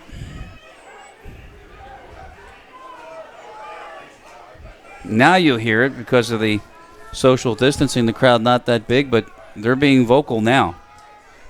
Brown underneath. Keon Sabb. Still going. Gets the first down all the way inside the 30. And finally thrown out of bounds by Chando. Big gain for the Braves. Look, he's just cruising across the field. Everybody has this in their playbook. All goes, send your best athlete. I've seen Antonio Brown, who just signed with the Buccaneers, by the way, run this type of play. You just drag him across the field. But the stiff arm, you didn't expect that. This is why you're the number 1 player in New Jersey. Hold on to the ball at the end of it, but great play, Keon. Avant Stewart just got dissed. Ooh. First down, and What did I say? there 24. goes Brody again. 24. Goodness, we got to figure out. There should be some colleges watching this tape, looking at Mr. Saab and say, who is 24 in white? He keeps flashing on tape. Mike D'Amico, a defensive star thus far. And now Hines gets planted backwards. So the Braves get a big play from Keon Sabb and then run 2 plays and go backwards. And it's like 3rd and 19 now coming up. And we got to find out who 55 is. Who do you have for 55? I do not have it on the Max Preps roster. Maybe we can send some down to the PA and see if we can get that. 3rd and a bunch for the Braves. They need the 11-yard line. Brown to throw it. That is caught, but it's unfortunately for the Braves, as Araku couldn't catch and run. And it's a gain of about 8. 4th down coming up. Doug just kind of rolls out to his right, throwing on the run. Low throw, kind of a safe pass. But you're kind of in no man's land here, and I think this offense, they're staying on the field. They're going to go for it. It's too far to kick it, too short to punt it. take a shot with some of the best athletes that you've got in South Jersey all over the field. 4th and 14. And I'm looking at the field judge to see when he starts his count on the play clock, and here it is. 2 seconds to snap it. They get it off, and here's the play. Brown throws, open, Hines, touchdown. Well, I seen a play like that last night, quarterback to running back out of the backfield up the right side. This time you get Keon Saab. He's going to draw the attention. Doug looks to his left. That's good quarterbacking. You come back on the wheel route, and as good as D'Amico is, he's not going to be able to run stride for stride with Lorenzo Hines. Pat Gallagher has said that Lorenzo Hines is the fastest player on this team. Full stop. That's what Pat said. I'm going to ask the players. I'm sure we're going to get some other arguments about it, but we'll find out. I'm going to find out. I'm sure Watkins, Taylor Robinson, some of these guys got something to say about that. 29-yard touchdown. Dougie Brown to Lorenzo Hines. And the Braves are pulling away from the Tartans. It's 21-0 Williamstown. 2:18 to go until halftime. You're watching Braves football, exclusively sponsored by Pizza Hut. Big day of closet organizing and jigsaw puzzling? Get Pizza Hut's Big Dinner Box. 2 medium pizzas, breadsticks, and your choice of pasta or wings. Sealed for your safety, all in one box. Choose contactless delivery or new curbside pickup at pizzahut.com.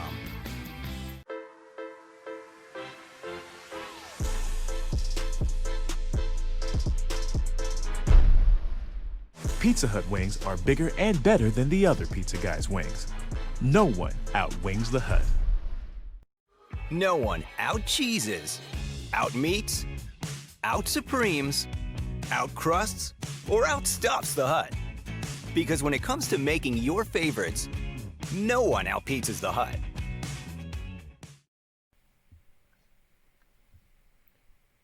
You're looking to score in the 2020 Williamstown Braves season? Let's head over to Pizza Hut, official sponsor. Oh no! Could it be a fumble? No! Dougie Brown. Officially a 29-yard touchdown pass, Dougie Brown to Lorenzo Hines. And the Braves have opened this up. They lead now 21-0. And here is Amico's kick. On the run, it's taken by Lightsey. And he is across the 30-yard line. And Highland now find themselves down by 3 scores, Coffee. It's going to be tough. We talk about the best defense in the state. One of the best athletes up front, Donovan Ezaraku, one of the best athletes in the country in the back end, and Keon Saab. It's going to be tough for this offense to try to get a better opportunity than they had earlier in this half on the 2-yard line, looking to score to possibly tie this game up. You missed that opportunity. Couple bad penalties. You get the big play up the sideline. Now you're down 21-0.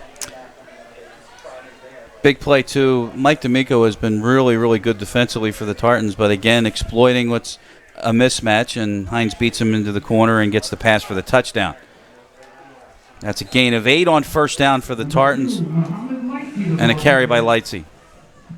Good simple dive play right to the left side. You got to give credit where credit is due. That's good blocking up front. I can tell that's Ian Collins, number 69. Great blocking, man. You liking these camera angles? Of course, man. Listen, we got the best camera crew, best production team. This is awesome. In the state. I don't know who those guys we had last year, but they were terrible. These awesome. Guys are way better. Second and short from the shotgun off the left side. Lightsey's going to get a first down, and he's up across the 45 to the 47. Highland has 2 timeouts left and 1:30 on the clock. D'Amico with a good block at the fullback position, leading up on Roccabaldo. Sergio Rodriguez with the tackle. Here's our first Sergio Rodriguez mention of the night. I'm pretty sure it won't be the last. I'm with you there, partner. That's Avant Stewart on the far side. Brown on the near side, and flag shut this play down. It's like a false start. Call is going to go against Highland. Look at that push on the right side. A little bit of a double team up front. You said it. Barry Alexander was in the backfield right at the snap. 43 for the Braves. But one thing I noticed between the good teams and the great teams, when you watch in any level, college football, NFL, the great teams don't shoot themselves in the foot. That's what you talk about, the Patriot way, the Tom Brady way, the University of Alabama, Clemson, all of these teams. They're going to do it the right way. They're not going to make mistakes. Let the other team make the mistakes. You just do your job, and things will work out fine. And with the talent that Williamstown has, if they do their jobs, they'll be looking at another state championship run. From the 42, it's a 1st and 15. McClellan on the play fake, and that pass is too far for D'Amico. Stops the clock with 35 seconds. Just a great inside blitz. See it right up the middle. Cody Legamba comes up, gets the quarterback turned around. He doesn't have time to hit D'Amico in the flat. Rodriguez right there. Would have been a bang-bang play, but good blitz up the middle by number 9. So clock stopped, 35 seconds. And now if you're Williamstown, you've got 3 timeouts. You got to use them. 2nd and 15. It's kind of going to depend on what or how aggressive Highland tries to be here as a coach. If they're going to sit on the ball, you'll take it respectfully into the locker room. If they're going to try to pass it, burn your timeouts and try to put more points up. From the gun, and this is getting ridiculous. I can't blame the officials for that. The center kind of hesitated. He was falling forward. 5-yard penalty. Now it's a 2nd and 20. Down.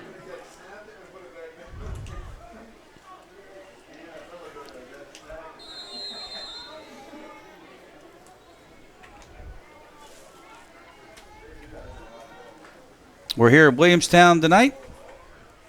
We'll be here again next week. Big football game. Prep comes to town. Lightsey gets across midfield, or to midfield rather, the 45.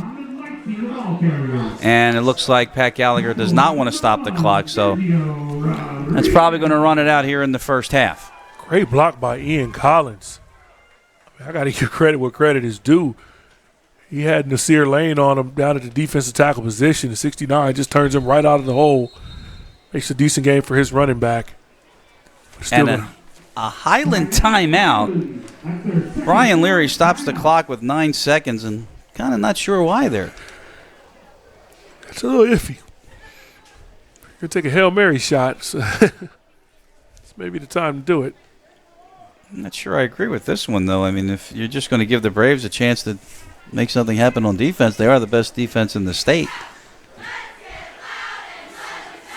I think I would have just gone in the locker room and regrouped a little. And Chris, you haven't scored in 2.5 games. You're going to try anything right now. Got a lot of penalties. The team's playing hard. We're not seeing eye to eye tonight. You know that, don't you? I would take the shot. I wouldn't do it then. I would have taken my time out as soon as the ball was down into play. But with 9 seconds left, I'm like, I don't. Nobody would ever guess we've done this 5 years in a row. Boy, I'll tell you. Coming out of the timeout, it's a 3rd and 11. What do you do on Sundays when the Birds don't play? I haven't figured it out yet. Well, actually, I do have to study. I got to watch the Tampa Bay Bucks, the New Look Bucks. We're going to be going Charles is going to be doing Monday Night Football on radio. Get out. Tampa and the Giants next Monday.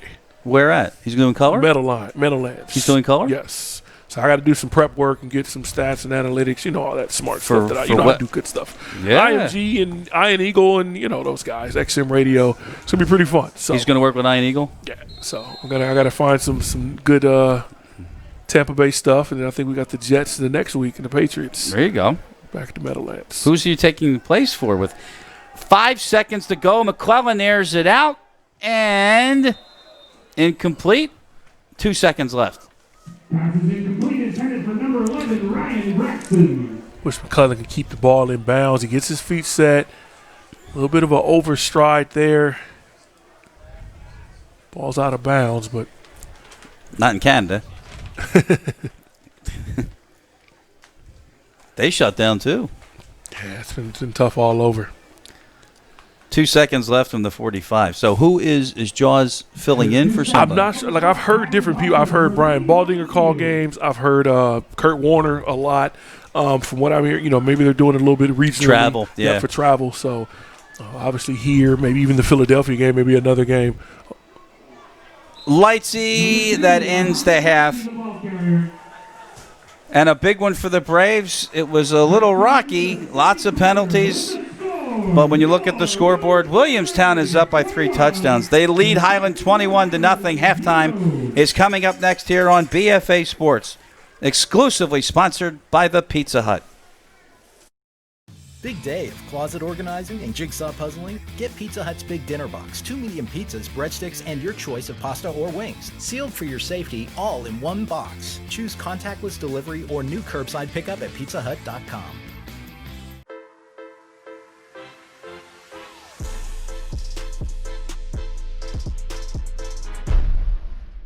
Pizza Hut wings are bigger and better than the other pizza guys' wings. No one outwings the Hut.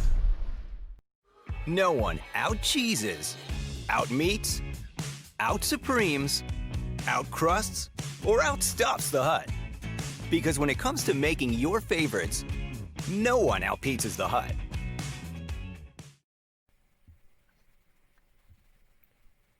You're looking to score in the 2020 Williamstown Braves season? Let's head over to Pizza Hut, official sponsor. Oh no! Could it be a fumble? No! Dougie Brown picking it up for the cheerleaders. Wasted no time finding a receiver over his fellow lineman. We've got Bruno and Cope out in front as he pitches it to Colbert. Colbert getting it to the Heisman pose, and Donovan looking to move the ball forward, or should we say pizza, and that's Rocca Bulldog. You know he's not passing up a nice slice, piping hot from Pizza Hut. He's coming down, he's headed to the end zone, he's at the 10, the 5, and he's going to hand it back to the cheerleaders. You want to score for your family, head over to Pizza Hut, and to score some tickets, be sure to click on the link to buy your Williamstown season pass. Thanks to our friends at Pizza Hut, proud sponsor of Braves football.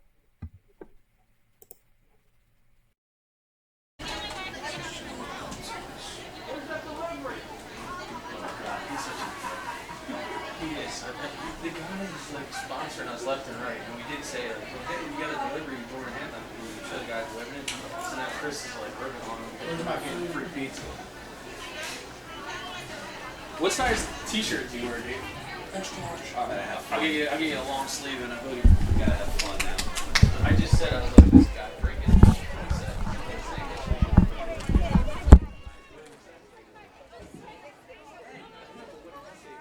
Ladies and gentlemen, please direct your attention to the track where our homecoming celebration is beginning. In the first car, Alexis Siebels being escorted by Kevin Abriola.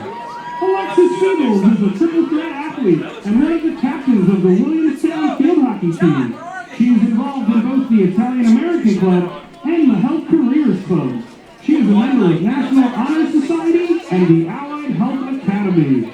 After graduation, Alexia plans on going to nursing school and becoming a pediatric nurse. Kevin Abriola is a triple threat athlete doing cross-country, track, and playing baseball. He has taken AutoCAD his junior and senior year of high school and used to be part of the yearbook club. After graduation, Kevin plans on looking into automotive programs to then have a job as a mechanic, working with cars. Let's hear it again for Alexia Siebels and Kevin Abriola. In car number 2, Jade Kern, escorted by Justin Fazo. Jade is the president of the Rock Club, a member of the National Honor Society, Spanish National Honor Society, and the Italian-American Club. She's a leader of her youth group at Our Lady of Peace Parish, performs community service, and is a member of the Monroe Township Police Explorers. Jade enjoys hanging with her friends and trying new cooking dishes.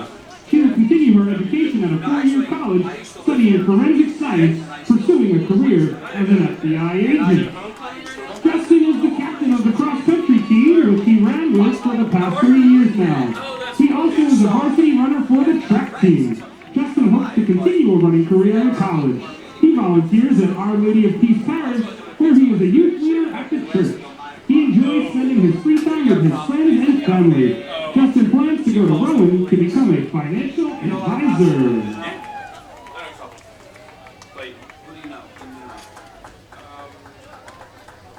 In car number 3, Eliana Robb, escorted by Joseph Berry. Eliana loves being involved in activities at WHS.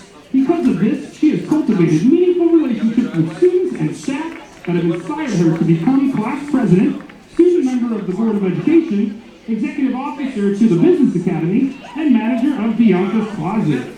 Eliana also plays on the girls' varsity golf team. She would like to thank her family, friends, and boyfriend for their endless support. Joseph loves being a part of planning big events for the school through Senate.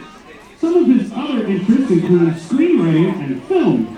After high school, he plans on attending a 4-year university where he can study his passion for film. Joseph would like to give a special thanks to his family and girlfriend, Eliana, for their constant love and support. Car number 4 is Anna Sassy, escorted by Caleb Sluzarski. Anna is thrilled to be a senior at Williamstown High School this year and is incredibly grateful for the experiences she has had here. She is vice president of the class of 2021, a member of the National Honor Society, captain of the girls' cross-country team, and an honors student in the Engineering Academy. She would like to thank her family and friends for their love and support.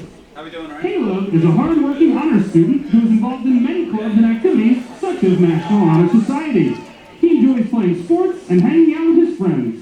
After high school, Caleb plans to go to college to pursue a degree and career in engineering. In car number 5, Cassidy Waller, escorted by Devin Coates. Cassidy is currently involved in clubs such as 2021 Senate, Friends of OTP, Science Club, and Italian American Club. Cassidy loves going to the beach, spending time with her family, friends, and her boyfriend Devin. She especially loves playing with her dog Gunner. Her future plans are to attend Rome University to pursue a career in elementary education. Cassidy would like to thank her family for always supporting her, no matter what. Devin has been a 4-year player on the football team. He is a 2-year varsity starter and is one of the captains for this year's team. He enjoys spending time with family and friends. Devin wants to major in history, and he has not decided where he will be continuing his academic or athletic career, but he is excited for the future.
This is what's going on, this is not. So you're used to looking at this. I got you. So the replays. Well, the replays, I can't choose that one. That's the main thing. When you have each camera target here, your controls in one spot. Right. So your controls in one spot, and you can replay which angle you want. So say Charles got a better angle. Crowning this year's King and Queen is Principal Angelo DeStefano. You don't have the control. So that's why We never had a different angle for replays before. It was just the same angle. well, because that was Who's on the other cameras, by the way?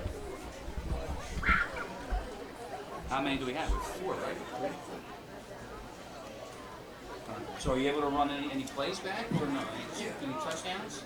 The class of 2021 Homecoming King, Devin Coates.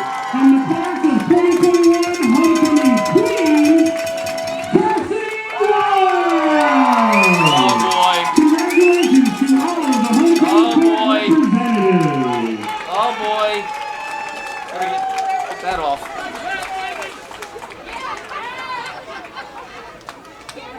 Wow.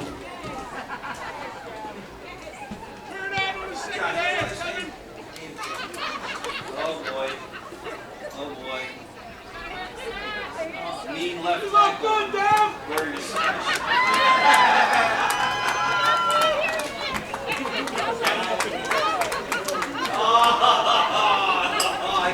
I got a green light. Huh?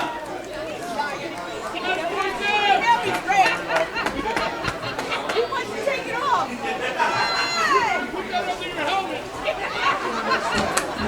We are all over.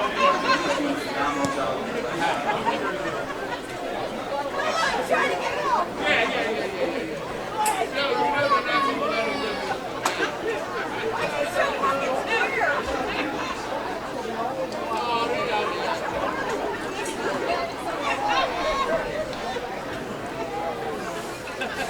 Like, hurry up. I gotta get it.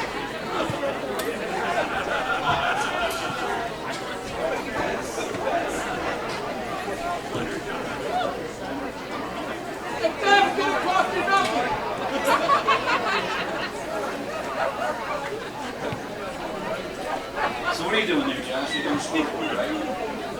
Listen, you hear what he says.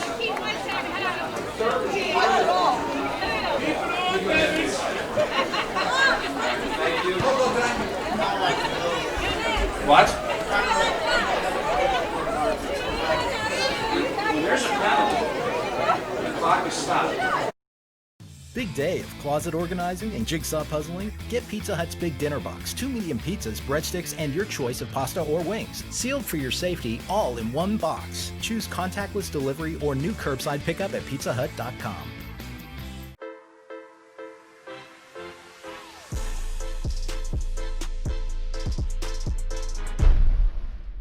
Pizza Hut wings are bigger and better than the other pizza guys' wings. No one outwings the Hut. No one out-cheeses, out-meats, out-supremes, out-crusts, or outstuffs the Hut. Because when it comes to making your favorites, no one outpizzas the Hut.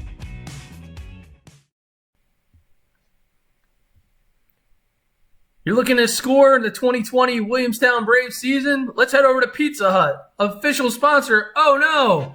Could it be a fumble? No! Dougie Brown picking it up for the cheerleaders. Wasted no time finding a receiver over his fellow lineman. We've got Bruno and Cope out in front as he pitches it to Colbert.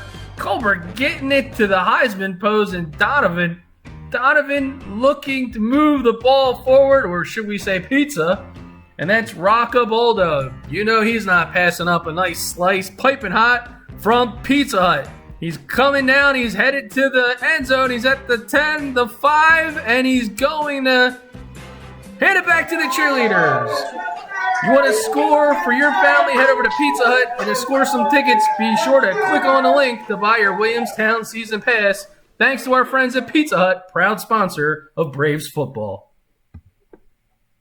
Did not cut his head off. And we'll move him forward a little bit. I mean, you're on a slow wall now. Yeah. Move the stool for it. Huh? This is good stuff. I like the course list. You should call Jim and you should call Jim. You know what? My hobby is to feed my life. I just quit.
On camera. I didn't know that. It's probably sometime.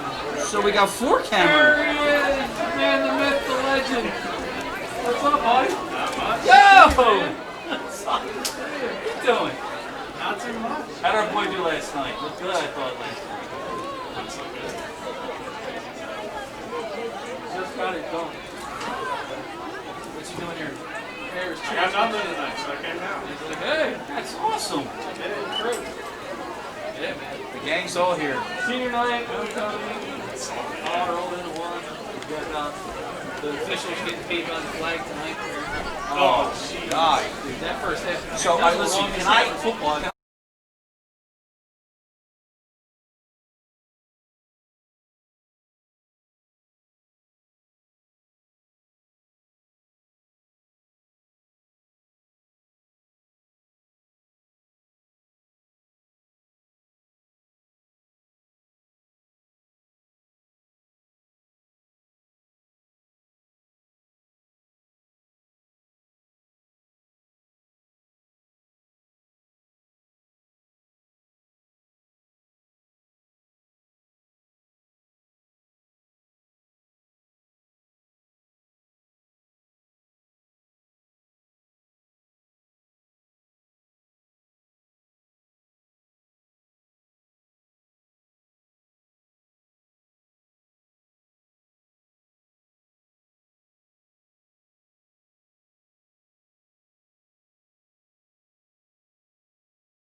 Bagged up. Want to keep a bag for later. But we always have one. We are at halftime. Getting ready to start the third quarter here on BFA. Williamstown Braves football exclusively sponsored by Pizza Hut. 21-0 as we start the third quarter. Chris Losey, Coffee Jones, and our BFA Sports crew here tonight. Beautiful night for football in Williamstown. You want to check that forecast? I mean, you know I miss Nick Pittman. That was good stuff. Remember those days? Of course. I mean, it's like a reunion here. I mean, you saw big Ryan Schumacher Ryan in the showed booth. up. It's good stuff. So we will now see Highland kicking it away. Brody Colbert who has been he accounted for a lot of yards tonight, but most of it's been called back. Keon as well. He had a nice stiff arm in his play, and he got called back, so it happens. But hopefully they'll finish it off and get it done. Well, when they say get it done, when you're at this juncture, you're looking for a certain number, and that's 35. The kick from Trace. And it's Turner backpedaling from the 5. Up the middle, Turner Inge, and a flag. Oh, boy. Turner Inge is going to outrun everybody, including Justin Carter, in what would be a touchdown, but they're going to call this back. The flag is back at the 29-yard line. If it stands, it would be 96 yards, but it's not going to stand. Let's see, about the 4, right? I'm like, how did Chris know that?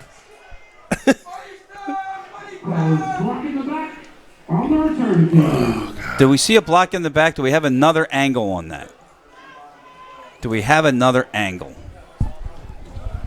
I'll tell you what was really impressive, though. How about the flag graphic popping up right away? The fact that he was just cruising. Like, I feel like Turner was just running 4.6 right there. He was still in third gear. Like, he didn't even kick it in to full gear yet. This is just unbelievable. Braves take over at their own 20-yard line.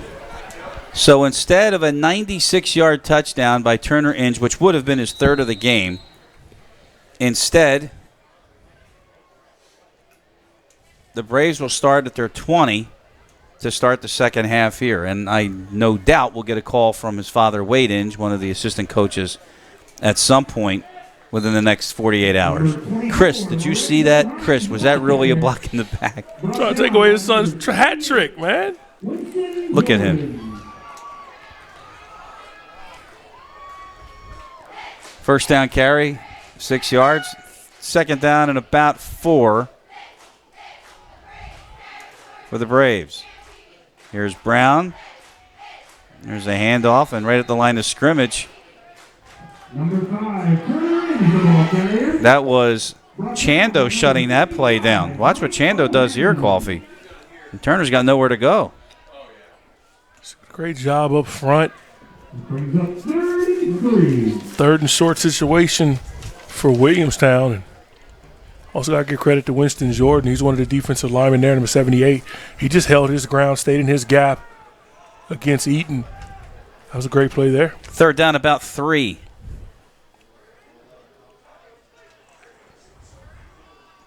Turner, and he is not going to get it. He was stopped before by Winston Jordan again. Makes a nice play. And if you're Pat Gallagher here, you got fourth and about a half a yard. And he's going to keep the offense on the field, but I think they're going to measure anyway. I'm dating myself with that number 78 looking like Bruce Smith. He's got the no gloves on, the white wrist tape, and a great job just sliding down the line of scrimmage. 2 great run stuffs in a row by Jordan. A absolute beast. And did you ever hear him speak? No. Mild-mannered like Clark Kent, but an absolute beast. Longtime Buffalo Bill.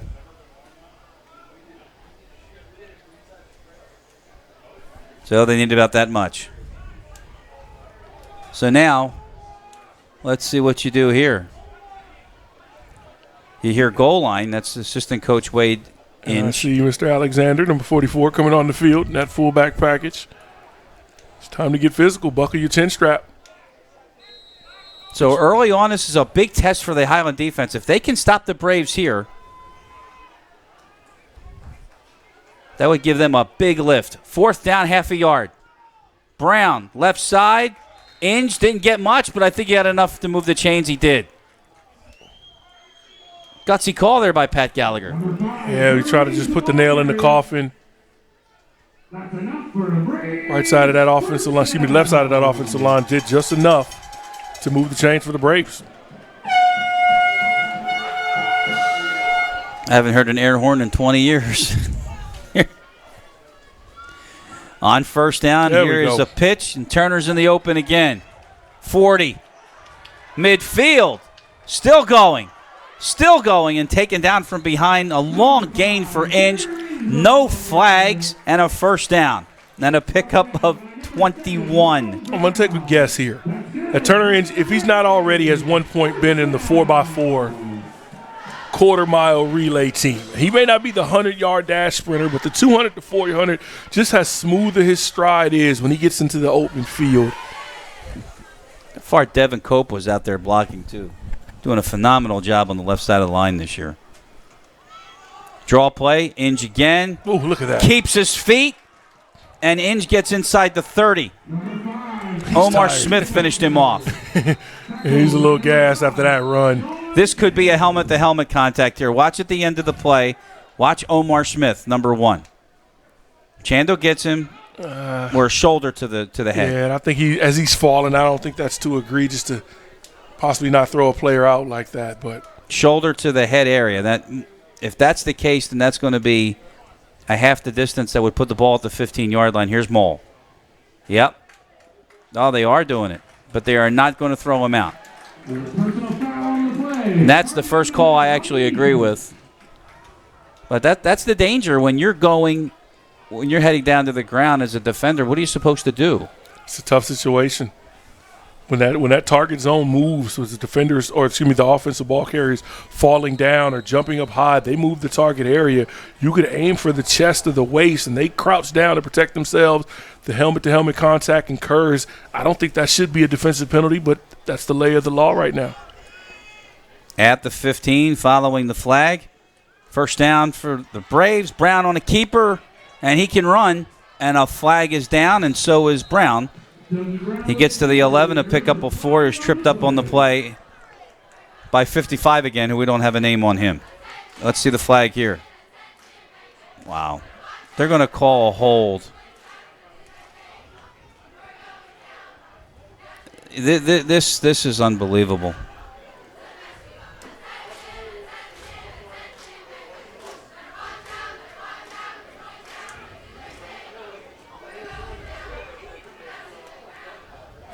What is Nick Mole doing?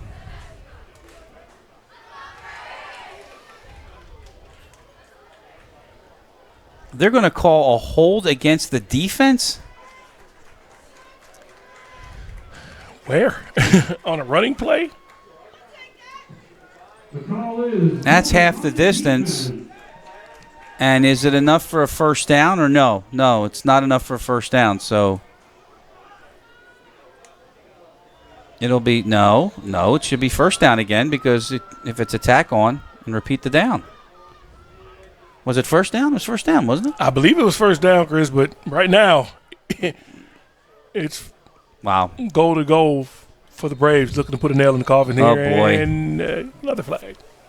Now we've got 12 on the field against the Braves. 2, 4, 6, 8, 10, 12. Yep. And there's Quincy Noel trying to get off. He was number 12. And you got Davis in the game, 21. Somebody's got to make a decision. 6 skill position players, yep, Chad Davis. So now from a 2nd and 1, it's a 2nd and 6, and the ball is at the 12-yard line. I'm still stunned that there was a hold on the defense. I mean, usually when the defender holds, it's in the secondary, but up on the line of scrimmage, a defender's going to hold so someone else can make a tackle. Turner Inge, he gets down to the 7-yard line. Raheem Bass making the stop for the Tartans. That's close to a first down. It'll be about a yard short. 3rd down and 1. See, defensive holding at the high school level isn't an automatic first down. Yeah, neither. Some of the we talked about it, the pass interference penalties, those 3rd and longs, those bailouts that we seen in the NFL level as recently as last night don't really go for not just the yardage here in high school football. Inge bottled up, and down he goes. 55 making the stop. Let's see if we can get it from the PA. Number 5, Turner Inge, the ball carrier, tackled by number 55, Mike O'Hanlon. Michael Hamlin. All righty. And he's 42 on our roster, so we're going to change it to 55, and a great job there. See? You know the tricks, Chris. You've been around the block. It's not your first barbecue. Well, that's a good one. I like that because rodeos don't make any sense. 4th and a long 2 for the Braves. They need the 6-yard line. It's a pitch that's forward. Inge gets the first down. He's inside the 5-yard line. Good enough to move the sticks and set up a 1st and goal for Williamstown with 7:18 on the clock. Good job by Turner Inge. Just right here. Stick your foot in the ground. Get downhill. You only need a yard. Don't try to string that toss sweep out all the way to the sideline. Maybe trip up and fall like Daniel Jones did. Get the first down and try to build on that hat Leave trick. Daniel alone. By the way, have you ever seen a forward pitch like that? Yeah, it was a little iffy right there. He drops that, yeah. That may be a smart play by your coaching staff. I think we should ask Pat that one. Sets up a 1st and goal for the Braves. Down to 7 minutes and running here in this third quarter. Chris Losey, Coffee Jones, and our entire BFA Sports crew, and I mean our entire BFA Sports crew. 1st and goal from the 5. A fake to Turner. Rolling out. Caught. Touchdown. Hey. Ezeraku. They're going to like that in Chestnut Hill, and the ACC is going to have to get ready for one of South Jersey's finest young men, student athletes, GPA 4.0. I mean, this is, you talk about Ivy League schools. We're salivating over the opportunity to get an athlete of this caliber, knowing the type of scholastic young man that Donovan Ezeraku is. Great. Watch Jake Eaton if we have this replay again, David. Why do you see Jake Eaton on that play?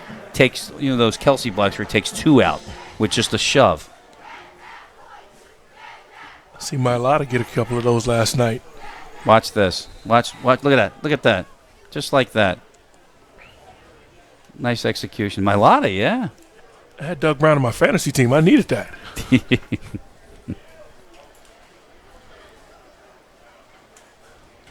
So we are now going to push the Braves back 5 with a false start penalty. Trying to set a record here tonight, Chris. That's 22. That's a lot. Accepted and declined. Thrown. I'm calling them all thrown. That's 22 thrown flags. They need dry cleaning on those flags. Mayan comes out only in extreme circumstances. This one, they got a piece of that one, and that's why it was no good. 6:40 left in the third quarter. But a touchdown, Doug Brown to Donovan Ezeraku, and the Braves lead is 27-zip on Highland here on BFA Sports. Braves football exclusively sponsored by Pizza Hut.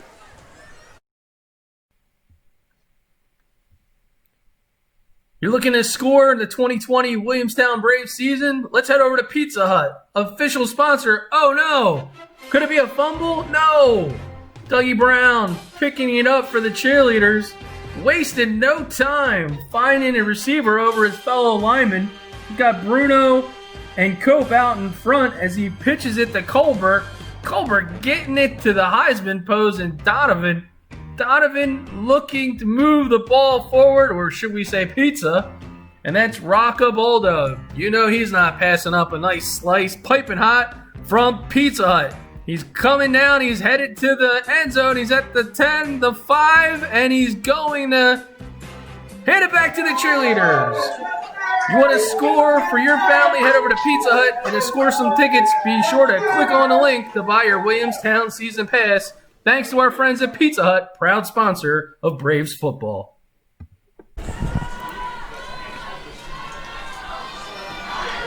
A 4-yard touchdown pass to Donovan Ezeraku. A missed extra point. 27-0 now the score, and that is Lightsey on the return for the kickoff from Amico, and the ball is to the 23. Brought down by number 41, Nathaniel Paseo. So your thoughts on that missed extra point? Well, it's going to mess up the point spread. You had Williamstown by 27.5. Still struggling right now. I'm thinking of something different. There's a little-known rule in the NJSIAA that if the score becomes 35, well, the difference is 35, the clock will run continuously, which means you can get to the car earlier. We all can. D'Amico in motion on first down. Lightsey gets the handoff. Ooh, okay, nice spin move out to the 30. Lightsey got 7 on that run. You know, just being honest, you know, I love doing my swag report, checking everybody how their gear and the uniform looks. And you don't just give out the number 2 if you're sorry. Like number 1, 2, even 7 in most cases as skill position, They're 55. quick numbers, right? Yeah, Quick guys. 99, 55. Like some of these numbers you can't just give out to a scrub. And if you got number 2, that's one of those numbers you got to be pretty good. Ask Brody. Exactly. See? 2nd and 3.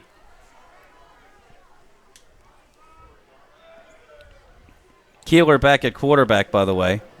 Now that's McClellan. That was forward, so I don't know if he can run. He's going to throw it anyway. On the run. On the run, and it's a lot of air, and it's incomplete. Yeah. A little bit of an arm there. Wish he could have set his feet a little bit and try to target this throw right now. This is what you got to understand. You've got time right now to set up. He could have set up right about 3 yards back and just try to get a good throw instead of having to throw on the run. You got to have a little bit more awareness. He'll learn that. At the higher level, that is an illegal forward pass because the first one was forward in the backfield. Can't do that. 3rd down and about 3. See Ezeraku, number 11, bottom of the screen. Defensive end standing up. He's coming after the quarterback right now. And there's just no room to go on 3rd down for D'Amico. And it'll be 4th down, and Brian Leary down 27-0. Do you go for it? I think you do. You missed 2 blocks up front. Nasir Lane, he just comes inside rush. You miss your block, and you get a tackle for loss on what should have been a manageable 3rd and short situation. And now you're going to be forced to punt the football if you're Highland. You got to do a better job, Sean Chando, at that tight end position.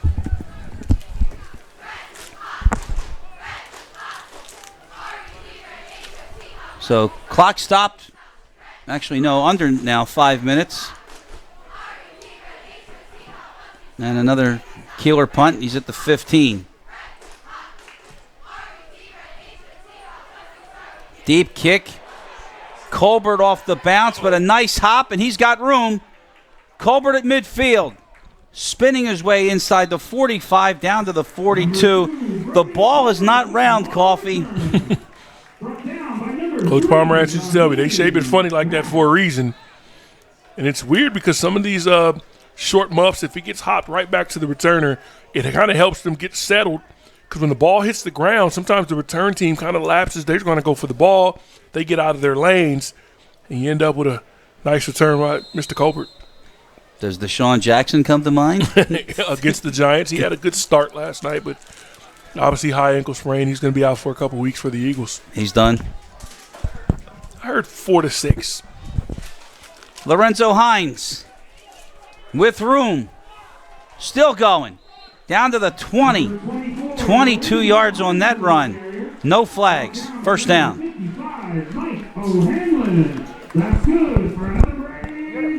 I'm telling you. Look at the effort by 55, though. Michael Hanlon still running, not quitting on the play.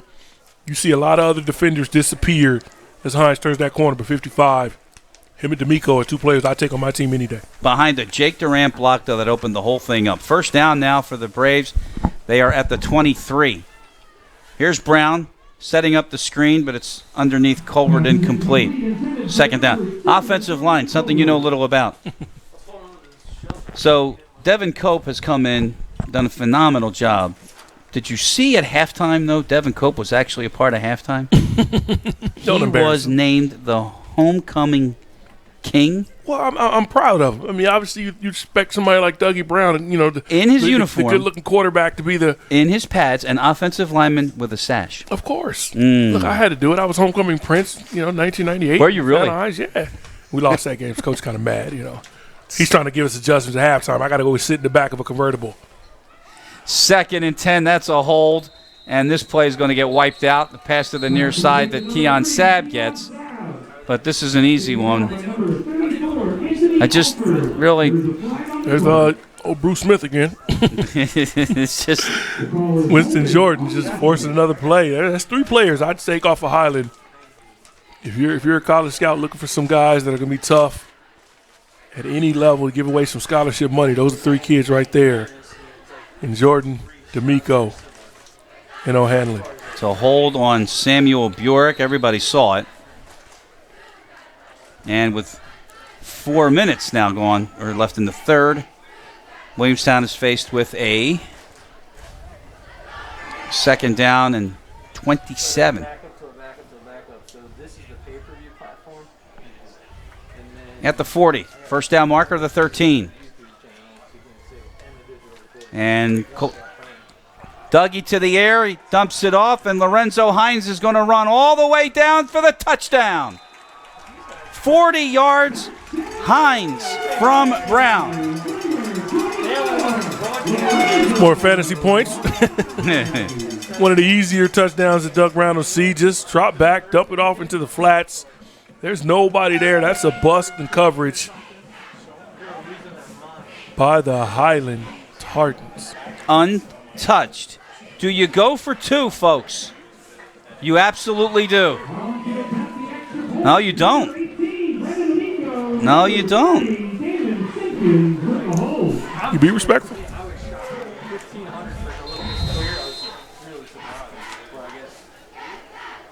But you can see the confidence, and this is something that Dougie and this offense really, really needed.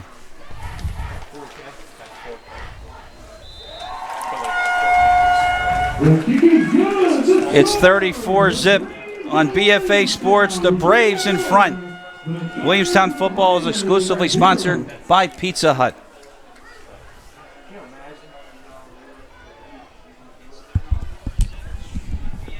I'm really thrilled to see you, but how'd you get in? Big day of closet organizing and jigsaw puzzling? Get Pizza Hut's Big Dinner Box. 2 medium pizzas, breadsticks, and your choice of pasta or wings. Sealed for your safety, all in one box. Choose contactless delivery or new curbside pickup at pizzahut.com.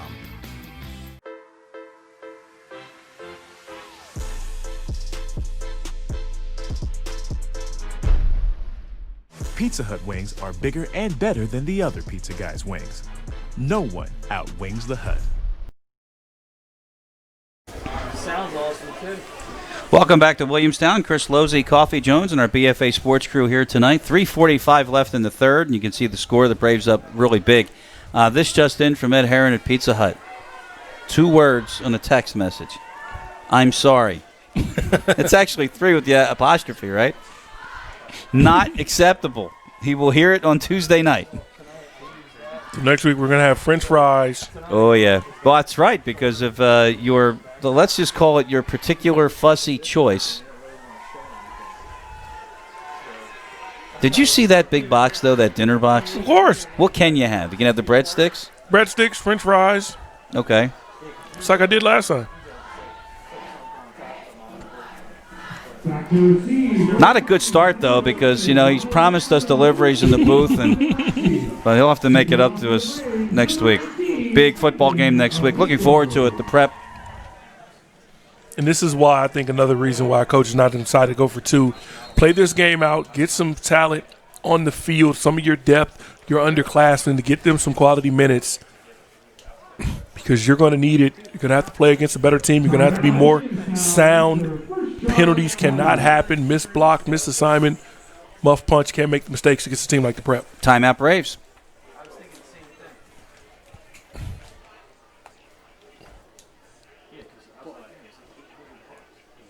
So I wonder if, like you said, they're going to put in,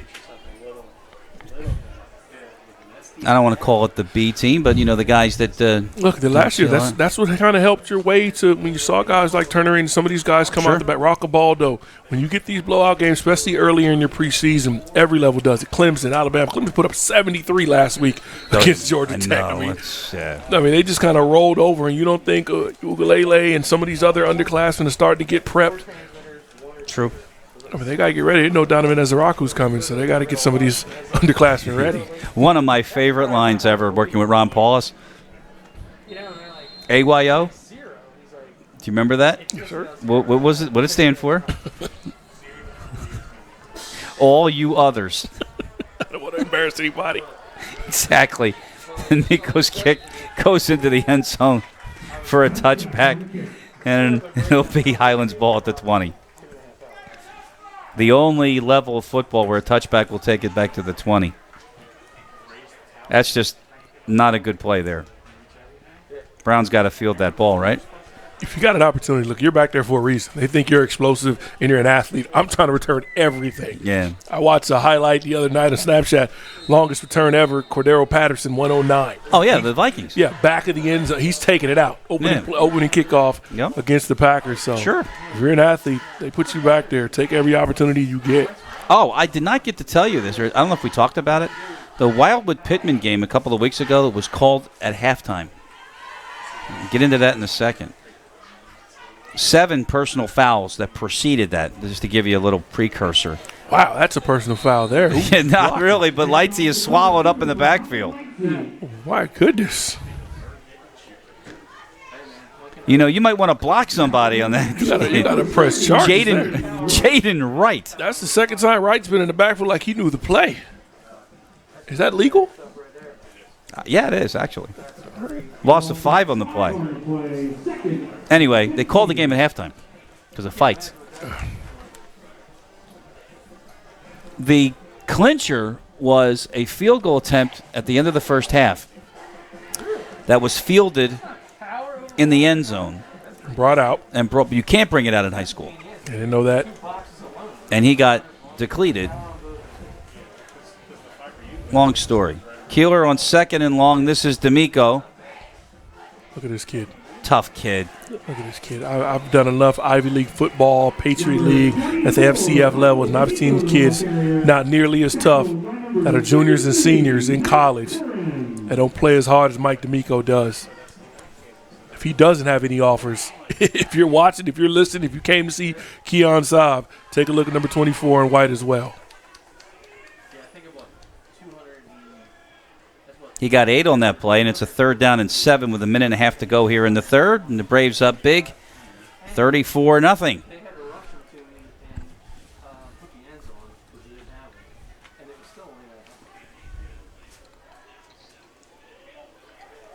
And Lightsey just can't even get started.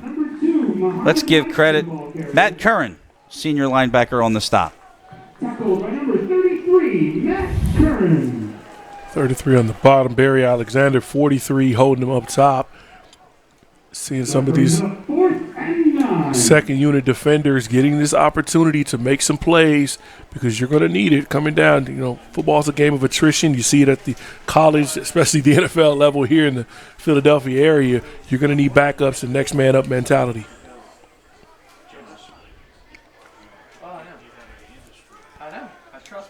Final minute of the third. Keeler gets the punt away. It's his 5th punt of the night. Saab is going to have to take it on the bounce. Can he get to the outside? There's a move. There's another move. Keon Saab gets down inside the 45 to the 43. And you were filming that one. I'm about to. I mean, when 247 Sports ranks you as the number 8 player in the country for 2022, you're the number 1 athlete in the state.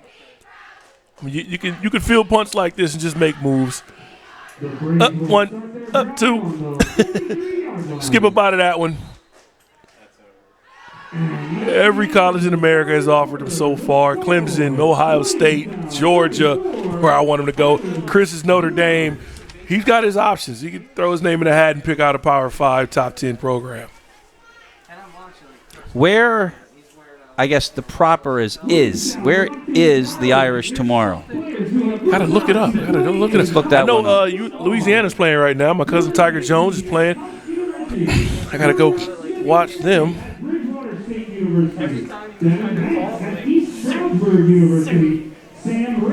So I don't know why we have this official's timeout. The board does not indicate that anyone called a timeout. Delaware State, there we go. What's Delaware State? My daughter, Kelsey. Oh, I know that, but I thought you were saying Notre Dame is not playing Delaware State. No. I hope not. Sorry for Notre Dame. But no. 3-3, Louisiana at UAB. And let's check the NCAA. The Notre Dame schedule. Big Ten's back tomorrow. I seen Yep. our buddy Aaron Lewis. Shout out to Aaron Lewis, Williamstown High School graduate and legend at Rutgers University, State College, New Jersey, as they used to call it. Heading to East Lansing right now. They're at Pitt. Ooh, they're close. Chris, go see the game. 4.5 hours. I can't do it. I got a referee tomorrow. Big triple header in the Junior Football League down the shore in Ventnor. Lorenzo Hines carry on first down to the 38. Gain of 5. There's the homecoming king right there. Just caving in the entire defensive line. I'll tell you, though. You want to talk about a proud papa? Brian Cope was there the whole time holding his phone up here in the booth watching him. Couldn't say enough good things about the homecoming queen, which happens to be Devin's girlfriend. Oh, that's awesome. Yeah. He may get a kiss. He's a good kid. He might get a kiss. Yeah. If they win. Brown faking a screen on second down. Oh. And Turner Inge can't hold on to that. And the clock is stopped. Oh, no, they're going to run it. They are running the clock, folks. I think that's what they decided. I gotta talk to Doug. Like, you can't hit the guy in the hands or right in the number. Like, what's wrong with you? What kind of accuracy is that? That was what the timeout was about. That I think by mutual agreement, both schools agreed to run the clock. Personally, I feel like 4 scores is enough. I do agree with you. Once you get to 25, I think that's enough. 4 scores. Because if you get inside it, you can always go back to a regular clock, right? Exactly. Here's the same play. This is Brody Colbert. And he dives for the marker, but I think he's going to be just about a half a yard short. Well, it don't matter. Yeah, exactly. I don't know if he knew, but it looked like he was diving to stay in bounds. I think he could have turned up. And see if he got the first down. It's a smart job at Izaraku. We talked about it. He's got Ivy League credentials on his high school transcripts, going to Boston College, but he doesn't get the block in the back. Short. 4th down coming up.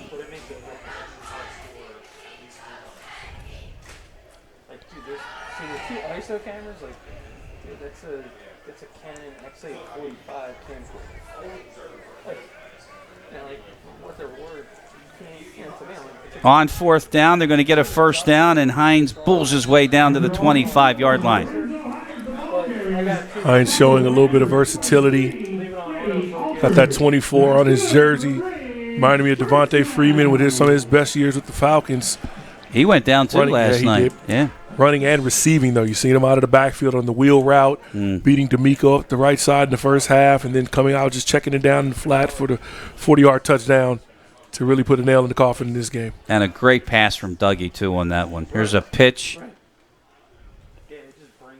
Hines again. Gets about 8. So it looks like in 9 minutes we'll be out of here. Pretty much. The way the ball is running, I feel like Lorenzo Rodriguez-Hines is going to get another touchdown and send Williamstown. Maybe they'll get a little bit back boost in the rankings. They fell from number 4 to number 6, didn't play a couple games. That's why. Yeah, that's why. It happens. Not a lot of respect down here in South Jersey. I'm starting to see that around the state, you know. Well, I'll tell you right now, they'll get a lot of respect next week. Yeah. The prep coming to town should be a very, very good football game.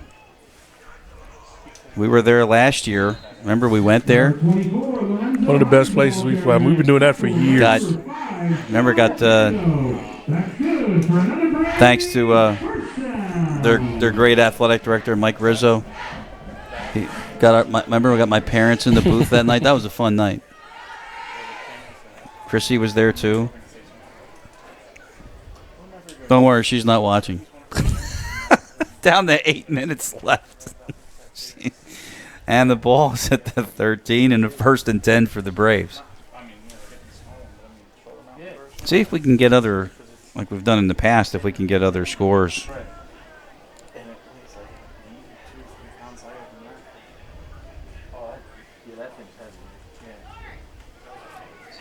First down carry. There goes Hines again, tripped up as he got to the 10. My goodness.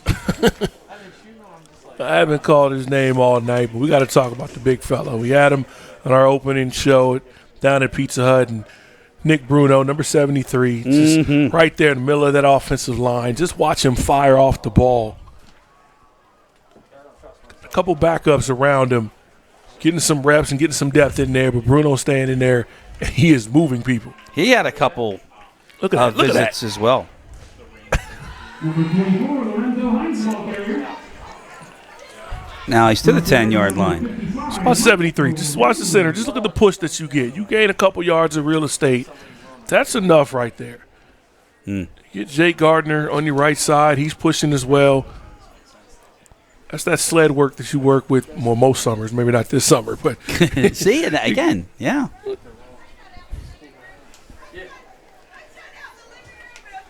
How about a 3rd down and 1 coming up? Down to 6:20 to go. With Ezeraku in motion. Hines again, he is stuffed. Didn't get anywhere past the line of scrimmage. Ian Collins, 69, made the tackle. You had mentioned Ian Collins on the other side of the ball, too, tonight. Yeah, he made some plays on both sides, but a lot of these high school athletes are forced to go both ways. You don't have the depth. You got to keep your best players on the field. And I've seen a few guys for Highland that I think should definitely be getting some scholarship money at the next level. And, Doug. He fooled our camera guys. Charles, Doug had the ball. He got me too. I can't blame it. Brown into the end zone for the touchdown. There we go. Now my fantasy team's set. Doug threw 2. Now he runs 1. You get 6 points for rushing touchdown. Never, ever put down your cameraman. They can make you look really bad. And a 40 spot for the Braves tonight. Clock stops with 5:45 left.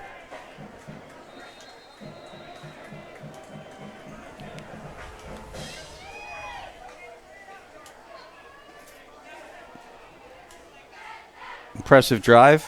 And again, the emergence of Lorenzo Hines, and plus you mentioned letting all the seniors get some playing time as well. 41-0 Braves on BFA Sports, exclusively sponsored by Pizza Hut. Big day of closet organizing and jigsaw puzzling? Get Pizza Hut's Big Dinner Box. 2 medium pizzas, breadsticks, and your choice of pasta or wings. Sealed for your safety, all in one box. Choose contactless delivery or new curbside pickup at pizzahut.com.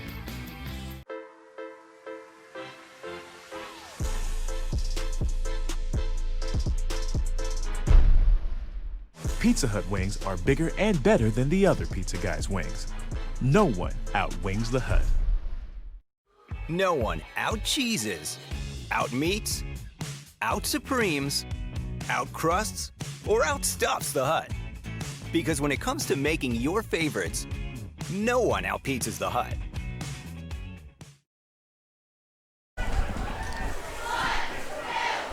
.545 to go in the ball game. 41 points for the Braves tonight. They're going to be 3-0, and the prep is coming up next. Speaking of the prep, anything on Extra Mayo? Gotta figure out. Down in West Virginia, we got all of our boys. Josh Amott is Stony Brook, Chris Mayo at West Virginia. We're talking about Aaron Lewis, Isaiah Rakes down at Texas A&M. Aaron Lewis at Rutgers. They're at Michigan State tomorrow. I'm looking forward to seeing Aaron play tomorrow. Yeah, is that game on TV? Nationally, I don't know. I'm pretty sure the Big Ten Network, I mean, they with their conference and what they do with their media rights, they make sure they get every game televised, but I'll definitely be looking forward to it. Got a rumor for you as Brown returns this kick. Keon Saab going to Georgia? No. No. I'm going to keep throwing that out there. Like, every time I see him on Instagram, I tag University of Georgia. I tag Kirby Smart. This is more relevant to me. Oh, well, come on then, Chris. Hold back. Big Ten is reducing the umpiring staff every game from 4 umpires to 3. Yep. That's not good. So is the Big 12.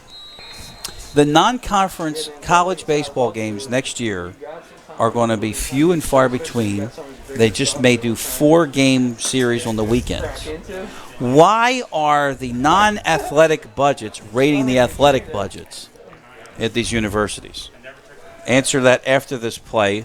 First down, it's a sweep going to the far side. Avant Stewart, and he will be best known for getting face planted on an unbelievable stiff arm by Keon Sabb. Watch Sergio Rodriguez just throw off the block, come back inside, make this tackle. I mean, this guy, we don't talk about him enough. Making plays on special teams. He's another one. These guys, I'd be telling my kids all day long as the assistant coaches, you want to get to college scholarships, you want this type of money. These coaches know everybody at every level. They've got friends. They may be coming here to watch number 3. They may be coming here to watch Ezraku. They're going to see you on the same film. 2nd and 7. Lightsey. And that's going to be short of a first down by a yard. We're down to 3:50 to go. All right, so seriously, with all of the college, whatever was going on with universities and all of the, I guess the best way to describe this is the uncertainty.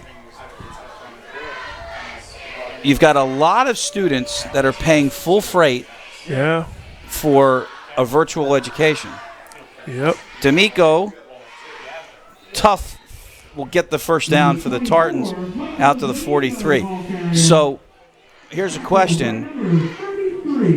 Is it fair for universities to go into the athletic budgets to defray the non-athletic budgets deficits? Because that's exactly what happened. I mean, that's really what's paid most of the colleges. Agreed. We talk about Ohio State, Michigan, Clemson, Georgia. Sure. Alabama, their athletic budget for football and men's basketball takes care of just about every other sports program and a lot of academic programs as well. Look at this hustle right there. Oh, Keeler's tracked down. What a speed play by Matt Curran. Is Matt Curran on the track team? Watch this. 33 run. This is speed here. Look at the angle. Get up the field. And this is not shoestring. He ran him down at the waist.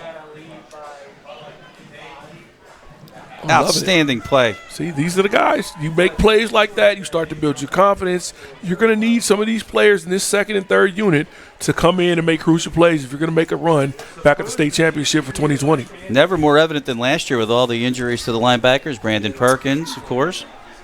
Julian Gravener, and then boom. In comes Joey Raccabaldo, in comes Cody Legamba, and they didn't miss a beat. Down to 2 minutes to go. Flag. And then I saw Frankel at Timber Creek. Or no, it's a timeout. So this timeout is taken by Highland.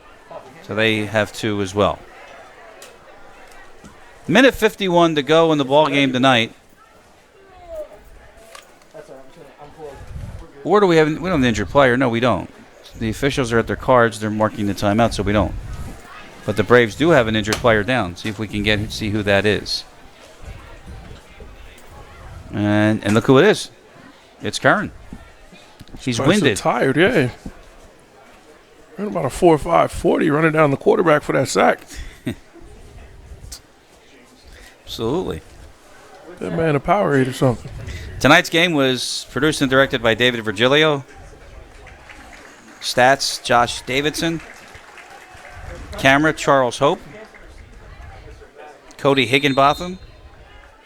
And Garrett Fisher and Al Fisher. That's a father-son duo right there. Our thanks to our BFA Sports crew tonight. And, of course, the executive producer of BFA Sports is Doug Stasic. Chris Losey, Coffee Jones, and the crew here tonight on a 41-0 evening here in Williamstown. The Braves are going to go to 3-0. The Tartans are going to go to 0-3. And as of right now, they're still scoreless for 2020, which in itself is really odd. That everybody's playing everybody else. It's like like I said before at the top, it's like a round robin. Now we still have, what happened was the officials, a good thing they did, they allowed Matt Kern to be looked at first. Then they granted the timeout, and that's why we had the delay. But you knew that because you're watching us in high definition here on BFA Sports. Williamstown football exclusively sponsored by Pizza Hut. Proud sponsor, and did they deliver a victory tonight. And every night. Wish I could say the same for the delivery from Ed Herron, but we'll get on to that. Ed, that's not me calling you out now. Play fake. It's on second down, deep ball, and Lightsey couldn't come up with that. It's incomplete. On that list of guys that not to insult, you talk about the cameraman, the guys that deliver your food. Yes. All right, so yes, Ed, we're good. For the plain breadsticks and the fries, we're good. And the buffalo sauce. That Please. was let me tell you. The 2 Tuesdays ago, we had our show there. Their boneless wings are phenomenal. I believe it. Oh, my God. And they kept well in the drive home, and then really good. Are you a stuffed crust? If you could, I was when I was a kid. Yeah. But my dad was a thin crust pepperoni lovers, and because it's so thin, I'd eat So two of good, those too. in one setting. Ooh, good run. It's so good as Lightsey gets to midfield. Down to a minute. I've eaten thin crust pepperoni pizza cold some days. As a fat kid. I mean, I'm just a fatter guy now. But No, you're looking good. 5 years together, we have a lot of pictures together. I do before and after, like a little montage. Yeah, See right. how much bigger I've gotten. No, I think the other way around. Good tackle. There you go. Sear Lane. That's a solid tackle. You can play defense. You can't be scared to get on the ground. You see Lane, he's got the sleeves on, the black gloves. When your swag is right, you can play. You look good, you feel good, you play good. Speaking of feeling good, it looks like the Braves are going to get their shutout. Brian Leary's not going to run another play. So, as expected, the Braves are going to go to 3-0. A lot to take away from this ball game, though. Dougie getting a better sense of ball control and moving the ball down the field. Yep. The defense never missed a beat. But still, it's, again, a lot of flags. And, you can only blame the officials so much. So, we'll see. And one thing that I think they're going to try to work on, you got to get number 3 involved more early on. Yep. You got to find some ways, those quick screens, those bubble screens. 2 and 3, Brody Colbert and Keon Saab, especially against a team like the Prep, they're going to be gunning to stop Turner Angel in the running game early on. If you're not going to be able to pound the ball down people's throats, you got to get the best athlete in the country the football and let him make plays. You are looking at first-year coach Pat Gallagher, and his Braves are now 3-0 with a 41-0 win against Highland. Pizza Hut sponsors Williamstown football here on BFA Sports. We'll talk to you next week in a big one. The Prep come to town. Our coverage begins at 7 o'clock. So for Coffee Jones, this is Chris Losey. Thanks for joining us. Again, 41-0 the final. Talk to you next week from right here in Williamstown. Good night, everybody.